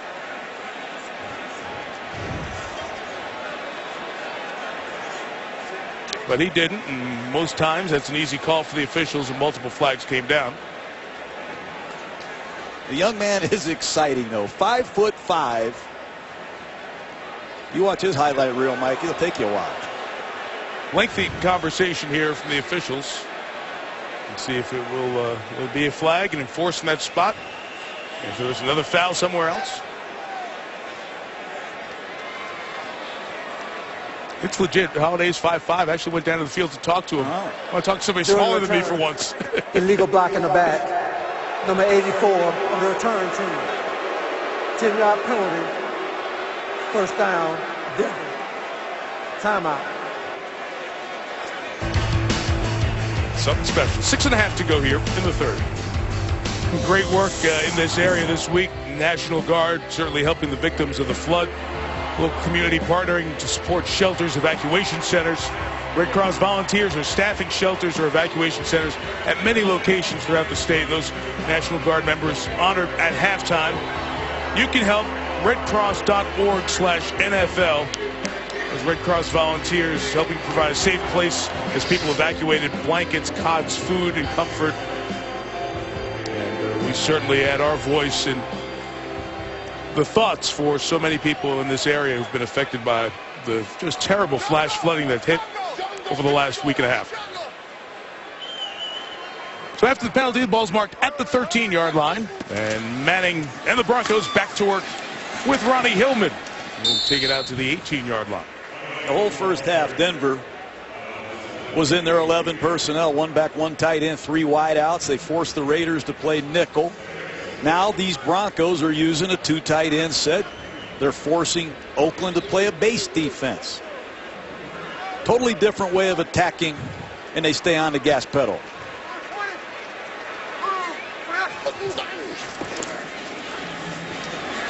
Manning's pass caught by Virgil Green, who's pulled down by Nick Roach at the 20. It'll be third and short. So, John, with all these different personnel groupings, it allows Manning to dictate what to the defense? Well, my big point, Mike, is if you're the Philadelphia Eagles and you're playing Denver next week, what do you want to prepare your players to do? You only have a couple days to prepare your team. You want to work on the 11 personnel packages in the no-huddle, the 12, the 13? How do you handle all of this football in terms of preparation in a short week? This is 3 receivers for 3rd and 3. And you kind of get an idea what Manning's looking at. Lining up and loading up. Throwing down the middle, complete for the first down to Decker at the 35-yard line. And just when you make a bad throw and you're inaccurate, you have a wide receiver that picks up the slack. Decker on a crossing route makes an excellent catch away from his body. Gain of 15 for the man who was a terrific athlete in Minnesota. Record-setting receiver at Minnesota as Hillman runs for 5. Also drafted a couple of times Major League Baseball teams, Eric Decker. But, John, to the point you're making about Philly, okay, so Philly's watching this. They're preparing for what they're going to have to do here on Sunday against this team. But they see other teams that play all those personnel groupings as Manning completes it to Decker again, and Woodson holds on, but Decker keeps going, and that strength gets him the first down at the 45-yard line. Look, Philadelphia is a no-huddle team. We saw them in week 1, but I only saw 7 or 8, maybe 10 different formations for the most part of the game. Okay. I've seen 100 different formations tonight, and they're doing it with so many different personnel units. I don't know what Philadelphia shows their defense on the practice field to prepare for. So it's the volume of the stuff that they do out of these formations. Monte Ball is in the game. He runs for 6. Decker was fighting for yards and looked to be a bit hurt off the end of that last play. Here's what happened at the end of it. He's battling Woodson and then about 6 other Raiders. Well, he refused to go down, and let's see what happened in this pile of bodies. Like his right leg got rolled up on. Ball runs up the middle to the 37-yard line. Now here's Monte Ball. He's the all-time leading touchdown scorer in NCAA history. He's a young man trying to learn this no-huddle offense. Came in only averaging 2 yards a carry, and he looks fresh tonight. A lot of talent at every position on this Bronco roster. Tight end Julius Thomas just went off, being looked at by the athletic training staff. Snap bounces back to Manning. He scoops it and fires. Incomplete, but a flag down. And taking a shot to Andre Caldwell, and DJ Hayden flagged in the coverage. And they got the rookie that time. Hayden's got to learn to use his hands, be more physical on the line of scrimmage. Pass interference. Defense, number 25. Spot the foul. Automatic. First down. It's an arm bar there, clearly. And a good call by the official.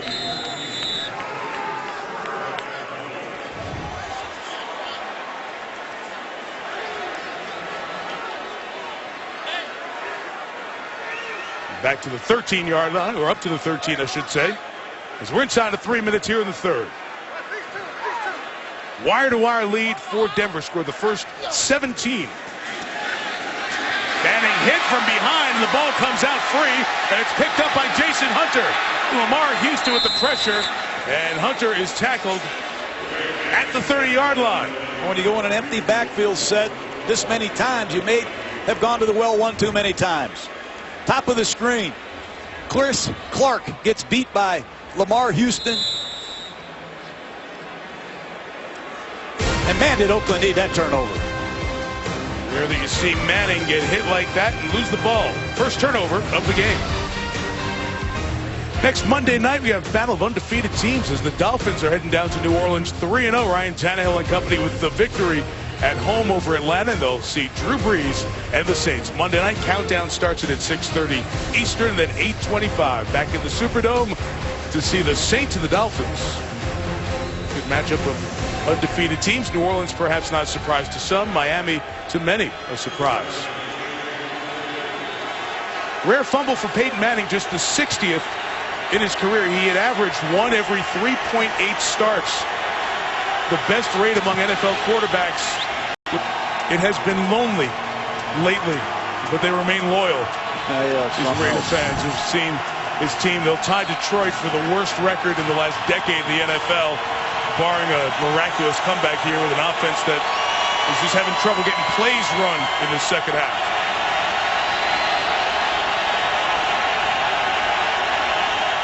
Not ready for this stage. 3rd and 5. Pressure coming up the middle. Pryor puts it up, and it's caught for the first down.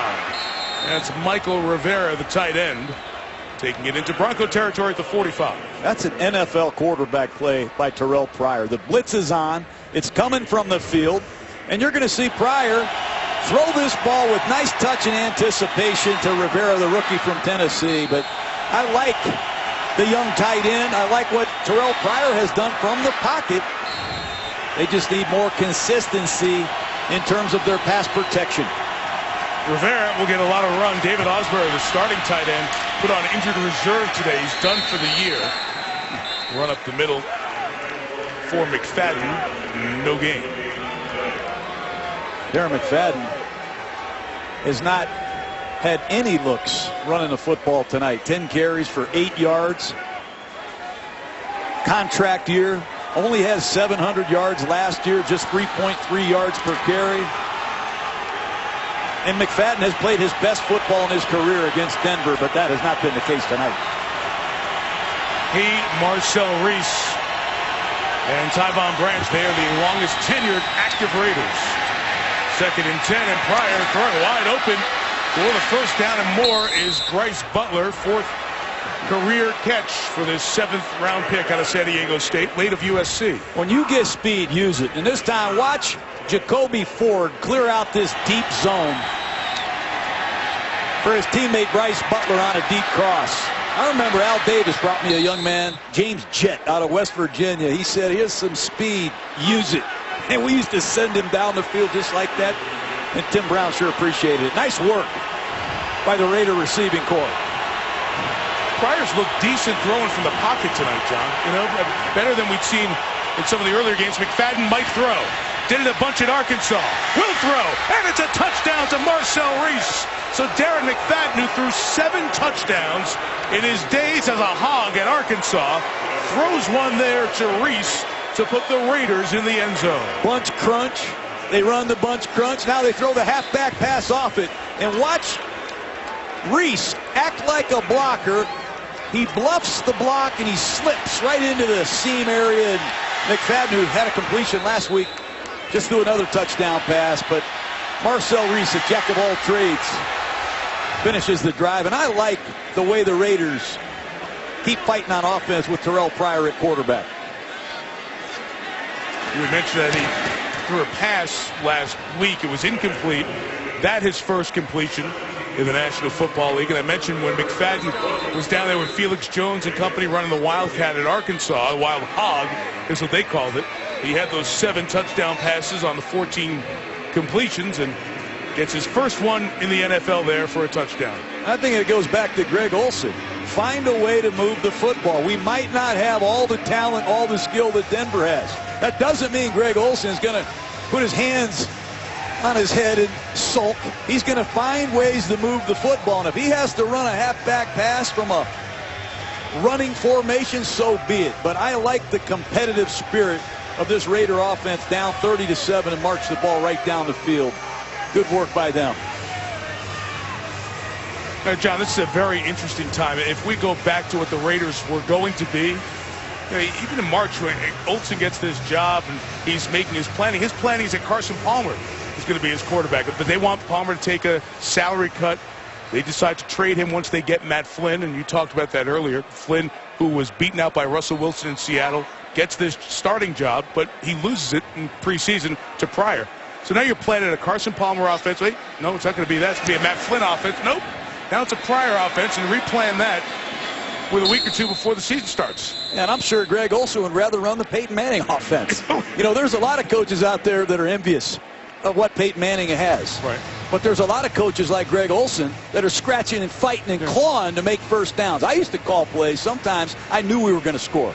Then I started calling plays, you know what, let's just try to get a first down. And sometimes that's how Greg Olsen has to call plays with the beat-up offensive line, the young receivers, and a quarterback that has little or no experience. He's learning on the job. Greg said as much to us last night. And he's getting better. Pryor knows it, too. He was very honest about where he is in his development. So a 16-point game. Pressure off the edge. The Manning pass is caught as he threw it the other way to Thomas. And in the open field, Tracy Porter pulls him down. And that'll bring this third quarter to an end, except Porter slow to get up for the Raiders. And the training staff will come out to look at him.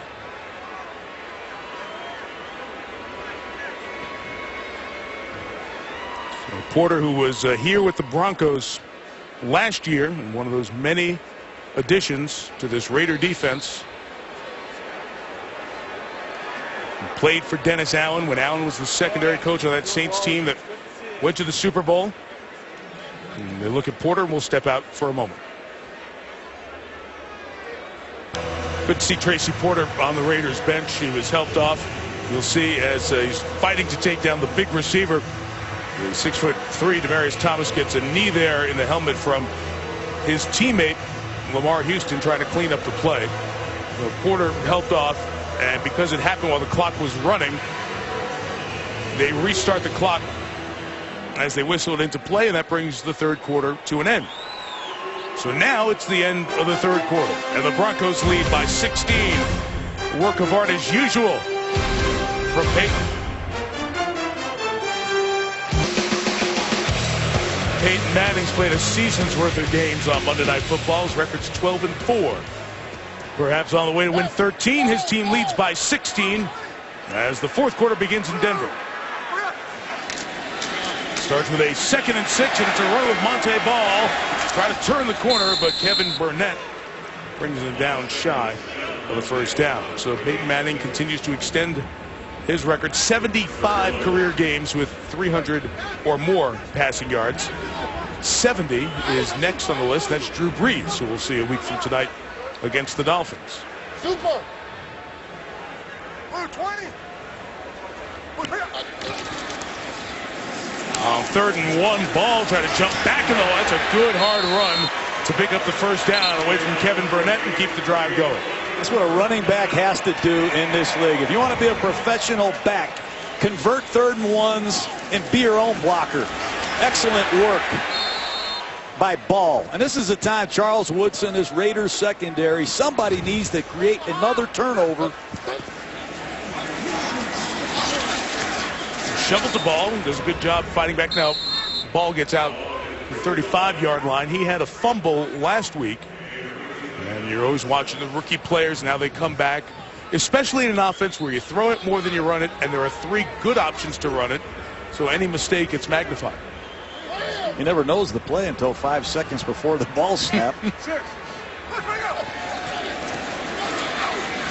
Manning, slap shot, Welker to the 33-yard line, gain of 32. Everybody talks about Welker being an intermediate route runner. He has deceptive vertical speed, and if you sit on him, he'll go right by you. He's a very good seam runner, especially when the ball is on the money.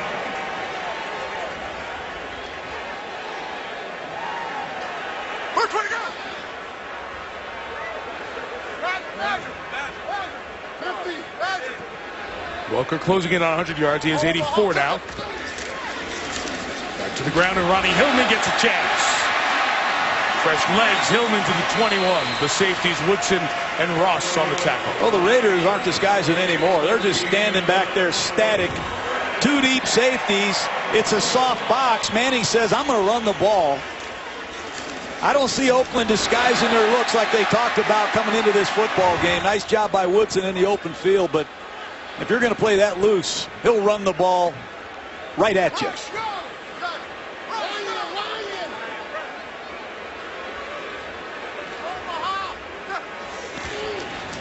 For the 20s, right back to the run, John, and just counting and keep counting on the scoreboard. Hillman to the goal line, just shy. Half yard away from 6. Yeah, you can blame the altitude. You can blame the tempo. You can also say that Denver is taking it to the Raiders. Safeties are deep. They're not a factor in the running game. This time Manning dials up a draw play. Excellent work on the second level by Manny Ramirez and Hillman, Ball, Moreno. 3 different kinds of backs that all run the ball very well between the tackles, and they all have perimeter speed. Mitch Unrein, who caught a short kickoff earlier, is in at fullback. And Peyton's going to take a timeout here as the play clock is running down. Up 16, a yard away from adding some more. ESPN's Monday Night Football is brought to you by Autotrader.com. Now compare new and used cars and find the best deal on Autotrader.com. And NFL Game Rewind. Relive every game online in HD at NFL.com/Game Rewind. Over on Colfax Avenue here in Denver, they've been striking coins for over a century at the Denver Mint, branch of the U.S. Mint. This has been a Mint performance again from Manning. Unrein, the defensive lineman, leading the way, and Ronnie Hillman working over the plane and in for the touchdown. A lot of shifting, a lot of irregular movement there, but why wouldn't you run behind your right tackle, Orlando Franklin? He's a difference maker as a run blocker and a really good pass protector, but once again, it's good traffic running by Hillman. Second-year man from San Diego State. The Raiders were saying that he was down, but his legs were laying on other bodies. So no body part on the ground. It's another 80-yard drive, and the Broncos over 500 yards here tonight. And it's 37-14. Well, you see great athletes towards the end of their career as they get on in time. I talked to Peyton about what is it that he still has the drive at 37 to taste titles one more time. When you have tasted it, you certainly enjoy it, but you want to taste it again, and you know that you can. And I still feel very fortunate at 37 to still be playing and really playing, really competing and being a part of it, not just hanging on. I always, said as soon as I'm just hanging on or just playing just to fulfill a certain amount of years, that's when I'll be out. But I still feel like I'm a part of something. We got a good group of guys. I got a coach that I really enjoy playing for. He's fun to play for. And then I've had just a major life-changing, career-changing event, these past 2 years with this injury, with this change of teams. Have children now, and so my life really has changed, and it's just given me a new peace and direction and kind of an inspiration. And but I am enjoying it. And it's interesting to watch, John, how the perspective changes as John Fox goes tell Brock Osweiler, get rid of the earpiece. You may get a chance to get in the game here next time around. I'd like to be Brock Osweiler walking around with Peyton Manning and John Elway. See what this young slinger has. Seen enough of what Manning can do here. Ford choosing to bring it out from 7 deep, and it'll come out to the 20-yard line. I had asked Manning that question about his desire to still go here at this point in his career, covering the other sports during the year, seeing Roger Federer as he tries to get back to the top, and he's not what he once was, and Kobe Bryant off the Achilles injury, and Tiger Woods, all these great champions who their maximum days are behind them in terms of amount that they're going to continue to play. They're getting towards the end of their careers, but they still want it, and that's what I see in Manning. The similar quality in all those players who've been champions. They only know one way to go about it, and you really appreciate watching Manning. Every detail is appreciated and covered. Pryor, sacked, losses 6. This is where Terrell Pryor and his Oakland Raider offense does not want to be. This is uncharted water for them. In an obvious passing situation, pressure's going to come right off the left side. You see Khalif Barnes, 69, working against Ayers. Second sack of the season for Ayers. And John, here's a guy who was taken 8 picks ahead of Clay Matthews in the draft, and people wanted to know why didn't he have the same production as people talked about him coming out of Tennessee. Other guys on this defense going to get a chance to add to their stats this year. Bryce Butler on the edge with the catch and out to the 24-yard line. I tell you who needs a lot of credit is Jack Del Rio. It's been 8 years since the Broncos have had the same defensive coordinator in back-to-back seasons. Last year, all he did was take Denver from the 24th scoring defense to number 2. They lead the NFL in third down. He's great with veteran players. He's great developing young defenders. And he has not had an offense like he has now where he can unleash some of his favorite blitzes. The Broncos just had to take a timeout. Dominic Rodgers-Cromartie was coming off after an injury, and the Broncos are down to their last healthy defensive back. The Broncos and Mile High United Way teamed up with Playtime Scholastic, developing a play and read room at Greenlee Elementary School. It's one of the state's highest need communities. 90% Latino families are served there. A great opportunity to bring some interactive play equipment, get the students a voucher for a book going forward.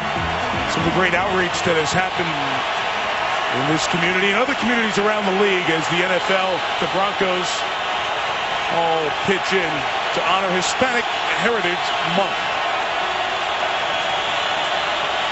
Out of the Denver timeout, this is 3rd and 7 for Terrell Pryor.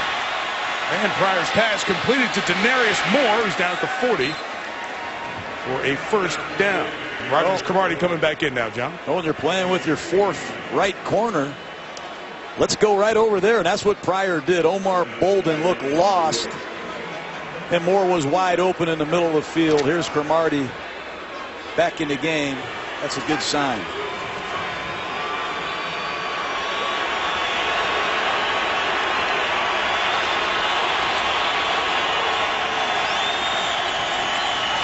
The 40, Pryor, a shot downfield for Rod Streeter.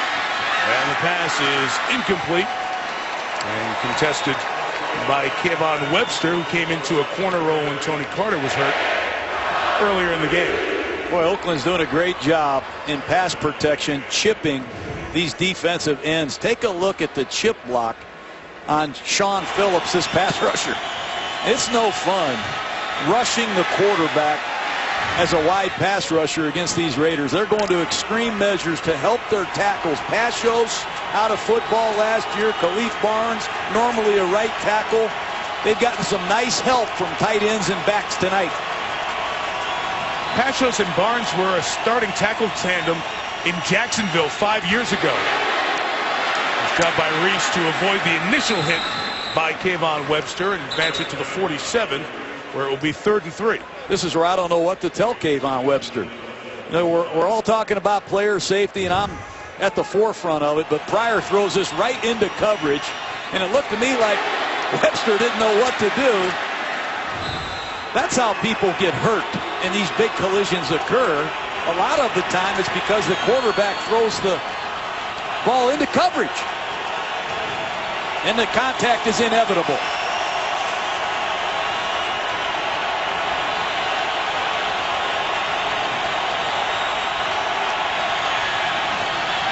Third down, Pryor tossing back shoulder, caught by Moore. And Denarius Moore with the first down into Bronco territory at the 36. Let me tell you, Oakland Raider fans, this young quarterback is showing me something tonight. That time, it's bump and run coverage, and he's going to set up and throw a back shoulder fake from the pocket. That's the 6th throw that Terrell Pryor has been on the money with from the pocket, and we all know he can hurt you bad with his running ability. He's becoming a double-edged sword, just what this franchise needs. Moore over 100 yards. He has half of the prior 244 tonight. And here he goes again. Only a gain of a couple yards. We went through it in the first half, but I think we need to go back for folks at Terrell Pryor, because he hasn't been on national TV since right around New Year's in 2011 when Ohio State went to the Sugar Bowl. And you remember the whole tattoo scandal and merchandise being sold for tattoos, and Jim Tressel out at Ohio State, players suspended. And Pryor was suspended for 5 games, and that's why he left and went in the supplemental draft. And Roger Goodell, the commissioner in the NFL, honored the 5-game NCAA suspension. And Pryor was on the sidelines for the first 5 NFL games of his career. So no training camp, in late, and then missed the first 5 of that rookie season. There's a throw on the run. It's caught by Streeter. And Rod Streeter's inside the 10 to the 7-yard line. What do you want to see him do, Mike? I mean, that's as good as it gets. A lot of people wish he was a better drop-back passer, but he's under duress. They don't even touch Terrence Knight, and he blows out of there to his right, makes a beautiful throw. I like what Greg Olson, the offensive coordinator, said last night. I'm just happy for the talents that Terrell Pryor has, and I'm going to accentuate them the best I can. But it's a real credit to this Raider offense, the way they've competed. Down 37-14. Gonna have to go quick here as you see the play clock. Marcel Reese was trying to tell Pryor just that. He'll read it and throw it incomplete, with Moore contesting it over at the sideline. After studying Terrell in the preseason, he threw 2 horrible interceptions in the scoring zone. That time he does the wise thing. He throws the ball away. Everything is going to be a learning procedure for Terrell. It's frustrating at times when you're a coordinator and a head coach and you have visions of some of the things you want to do, and you're seeing Peyton Manning on the other side of the field, but progress has been made at the quarterback position tonight.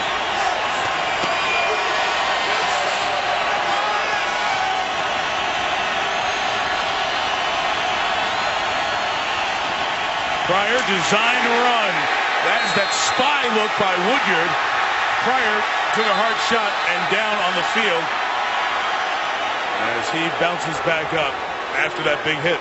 That's the controversy that surrounds all of these running quarterbacks. You're going to run a direct draw play with a quarterback into a blitz. Listen to it.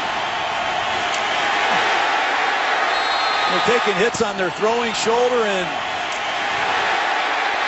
wow. You better have a lot of quarterbacks Well, the challenge flag has been thrown here by the Broncos. Pryor's knee was very close to down as Danny Trevathan pulled it away. And John Fox throwing the challenge flag here with 6:09 to go. Denver is charged in the middle of the field and down by contact. The Broncos took the ball the other way and went down towards a score. They wouldn't get that, but they would get the ball if it's determined in replay that it's out before his knee is down. We'll take a close look at it. Well, Terrell Pryor is okay after that hard hit he took, and he's on the field trying to call a play. Meantime, Jerome Boger has had a look at this. Looks like the knee is just starting to touch the top of the grass as the ball is moved. We'll see if this one stands. Here's Jerome. After reviewing the play, the runner's right knee was down at the 8-yard line prior to the ball coming loose. It will be Oakland's ball, 4th down at the 8-yard line. Denver is charged their last timeout. I think more importantly, as you said, Mike, Pryor is okay. Denver came after him with a full blitz. Pryor didn't read it. Let's see what the Broncos do on 3rd and goal.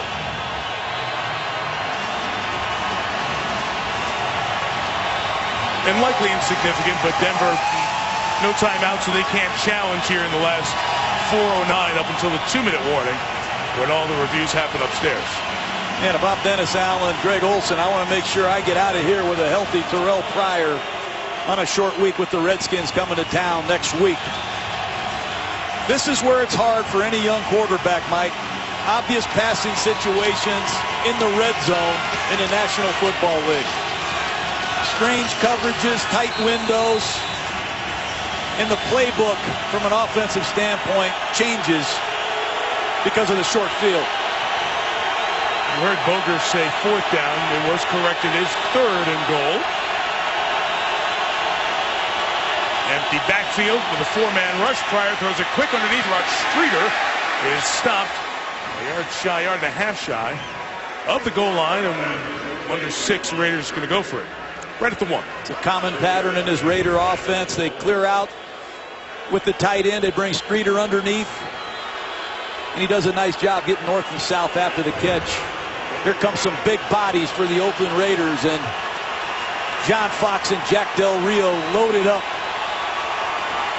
Jaron Master, the tight end, comes in. 4th and 1, bit of confusion, and the Raiders are going to have to take a timeout.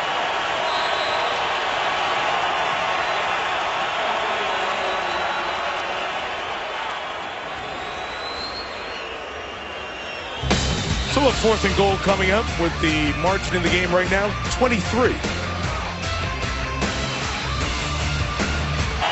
Raiders going for it on 4th and goal.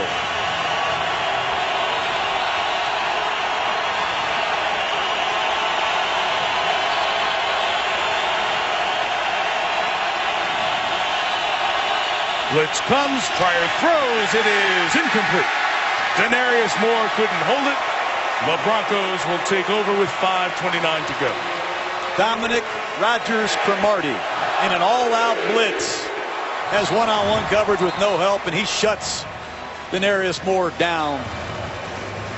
Cromartie was off to a great start in Arizona as a corner.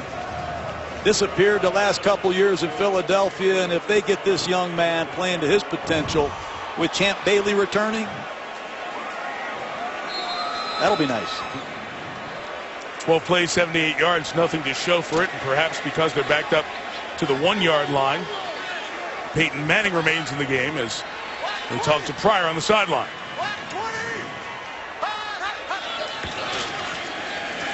And Monte Ball working it off the goal line, and ball is taken out to the 9. Peyton Manning, he refuses to give Brock Osweiler any reps in practice, and he doesn't get many reps in a game. And I asked Tom Moore, his old offensive coordinator in Indianapolis one year, why don't you give the backup quarterbacks any reps? He says, why would we want to practice without Peyton Manning? But Osweiler is waiting his turn patiently, but this poor young guy, he can't even get a sniff. Loves to play.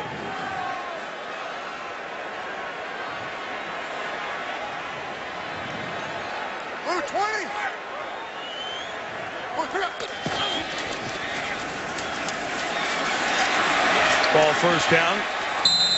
Goes out of bounds over there at the 16-yard line with 4:40 to go. John, there's going to be a lot of talk as this offense continues to go. If they continue at the pace they have the first 3 weeks, about the group around Peyton Manning. Is it the best? It's so hard to compare groups, but certainly the versatility because of the presence of the tight ends, the multiple running backs, veteran receiver in the slot like Welker, as Pryor looks to be being taken back for what I would assume would be a concussion evaluation at this point. Although he came in to play those last 2 plays.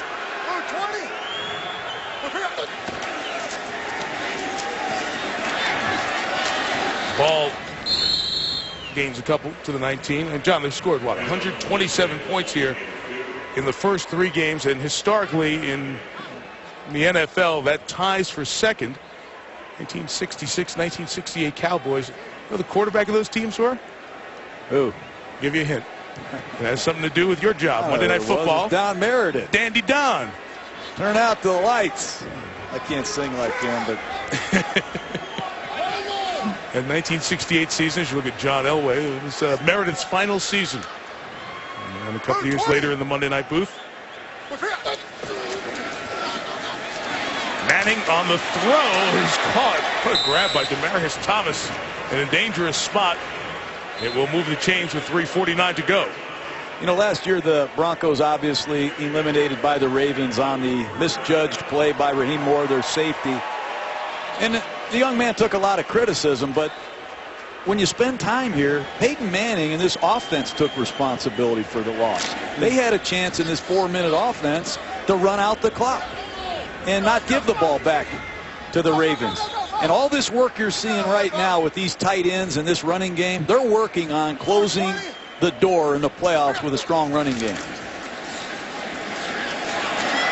Ball figures to be a part of that. That's why they took him in the 2nd round out of Wisconsin. As he goes to the 33 as we dive under 3 minutes left. This will be 13 consecutive regular season victories, 14 I should say, for the Broncos. Tying the mark that they set back in 1997, that was in 98, as the year they opened 13-0, won their last regular season game the prior year, and then started the season 13-0. Like 15 years ago.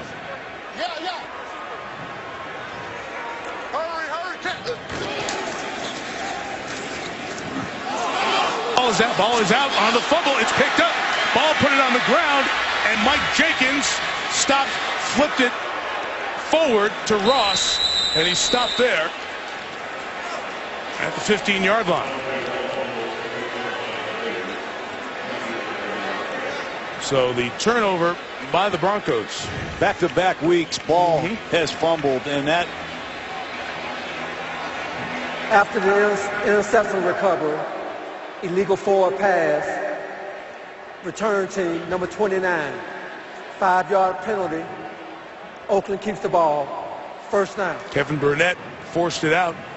But you said it, John, last week. It was a fumble by Ball. That'll keep him on the bench. When you're a young back, you have to take advantage of your carries, but you must take care of the ball. And that's the 4-minute drill we were just talking about. The only enemy is the clock. We're working on our running game and eliminating time by pounding the ball. And Eric Studeville, who came in and finished up when Josh McDaniels was fired here, he stayed. He's the running back coach and talking with Ball there now about exactly that.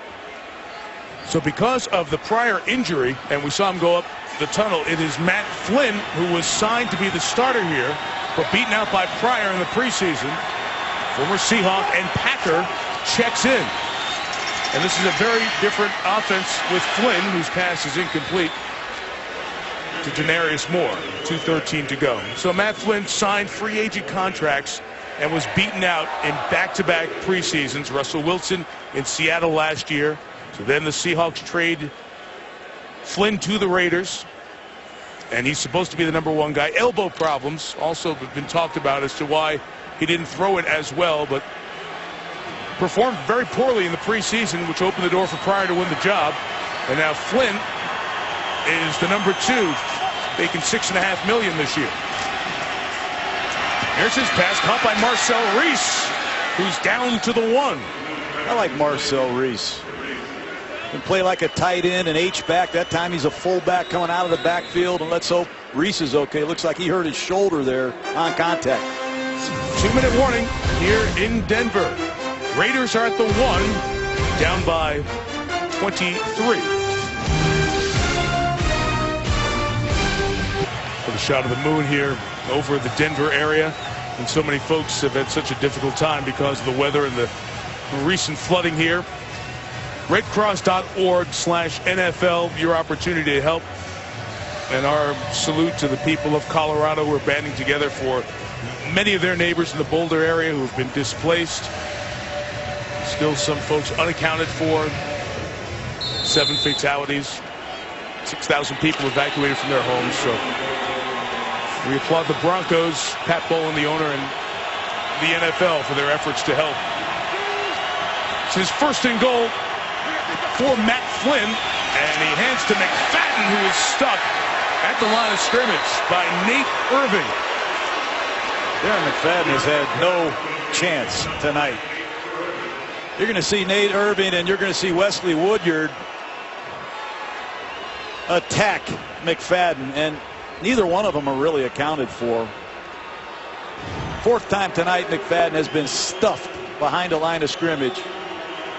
These Denver linebackers are instinctive, quick, and contact players.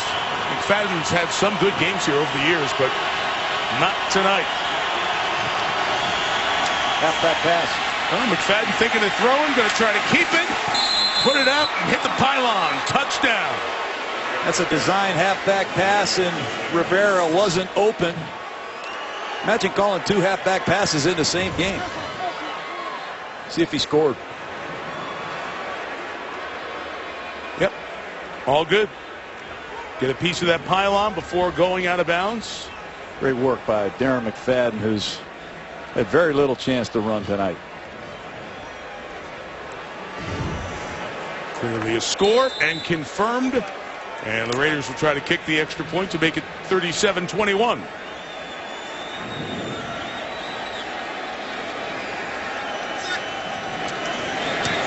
And Janikowski does that. 16-point game with $1:15 to go.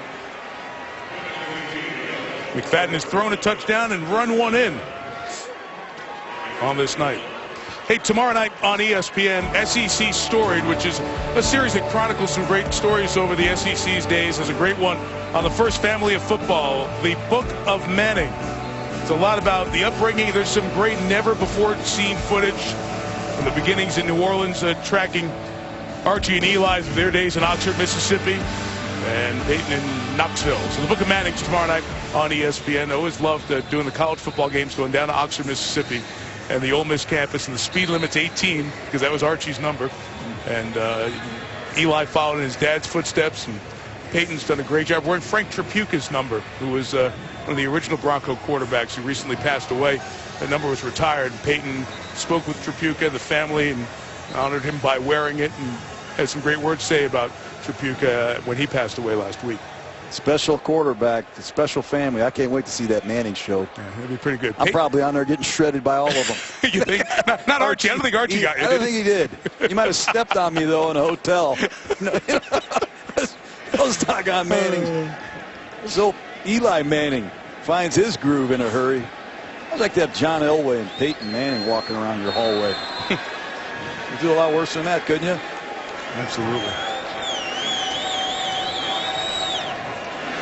Onside kick attempt by the Raiders is caught by the Broncos, and that should bring business officially to a close.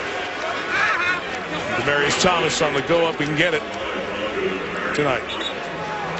Well, John Elway had a real crushing playoff loss and then came back and went to 2 Super Bowls, winning them. He was 38 and a half, let's say, when they won that Super Bowl, the oldest to win a Super Bowl as a starting quarterback. So there's Peyton at another 100 or so days. He's going to be a little bit shy of 38 when Super Bowl Sunday rolls around at MetLife Stadium. And a chance to be right behind Elway there, and hoping that the disappointing playoff loss from one year which led to 2 Super Bowl championships for Elway, is the pattern followed after last year's disappointing loss in the playoffs to Baltimore here. And Manning is still out there with his teammates. Brock Osweiler can't even go out and enjoy the victory play. But this is why you play football. If you're Peyton Manning, you want to share these moments with your teammates. A good work week is over with an impressive victory.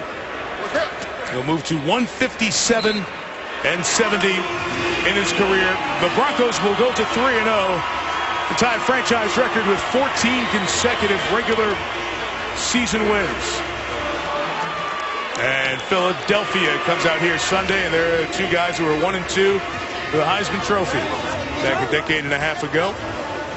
The Raiders will fall to 1-2. They play the winless Redskins in Oakland on Sunday, and follow that with a game against the Chargers.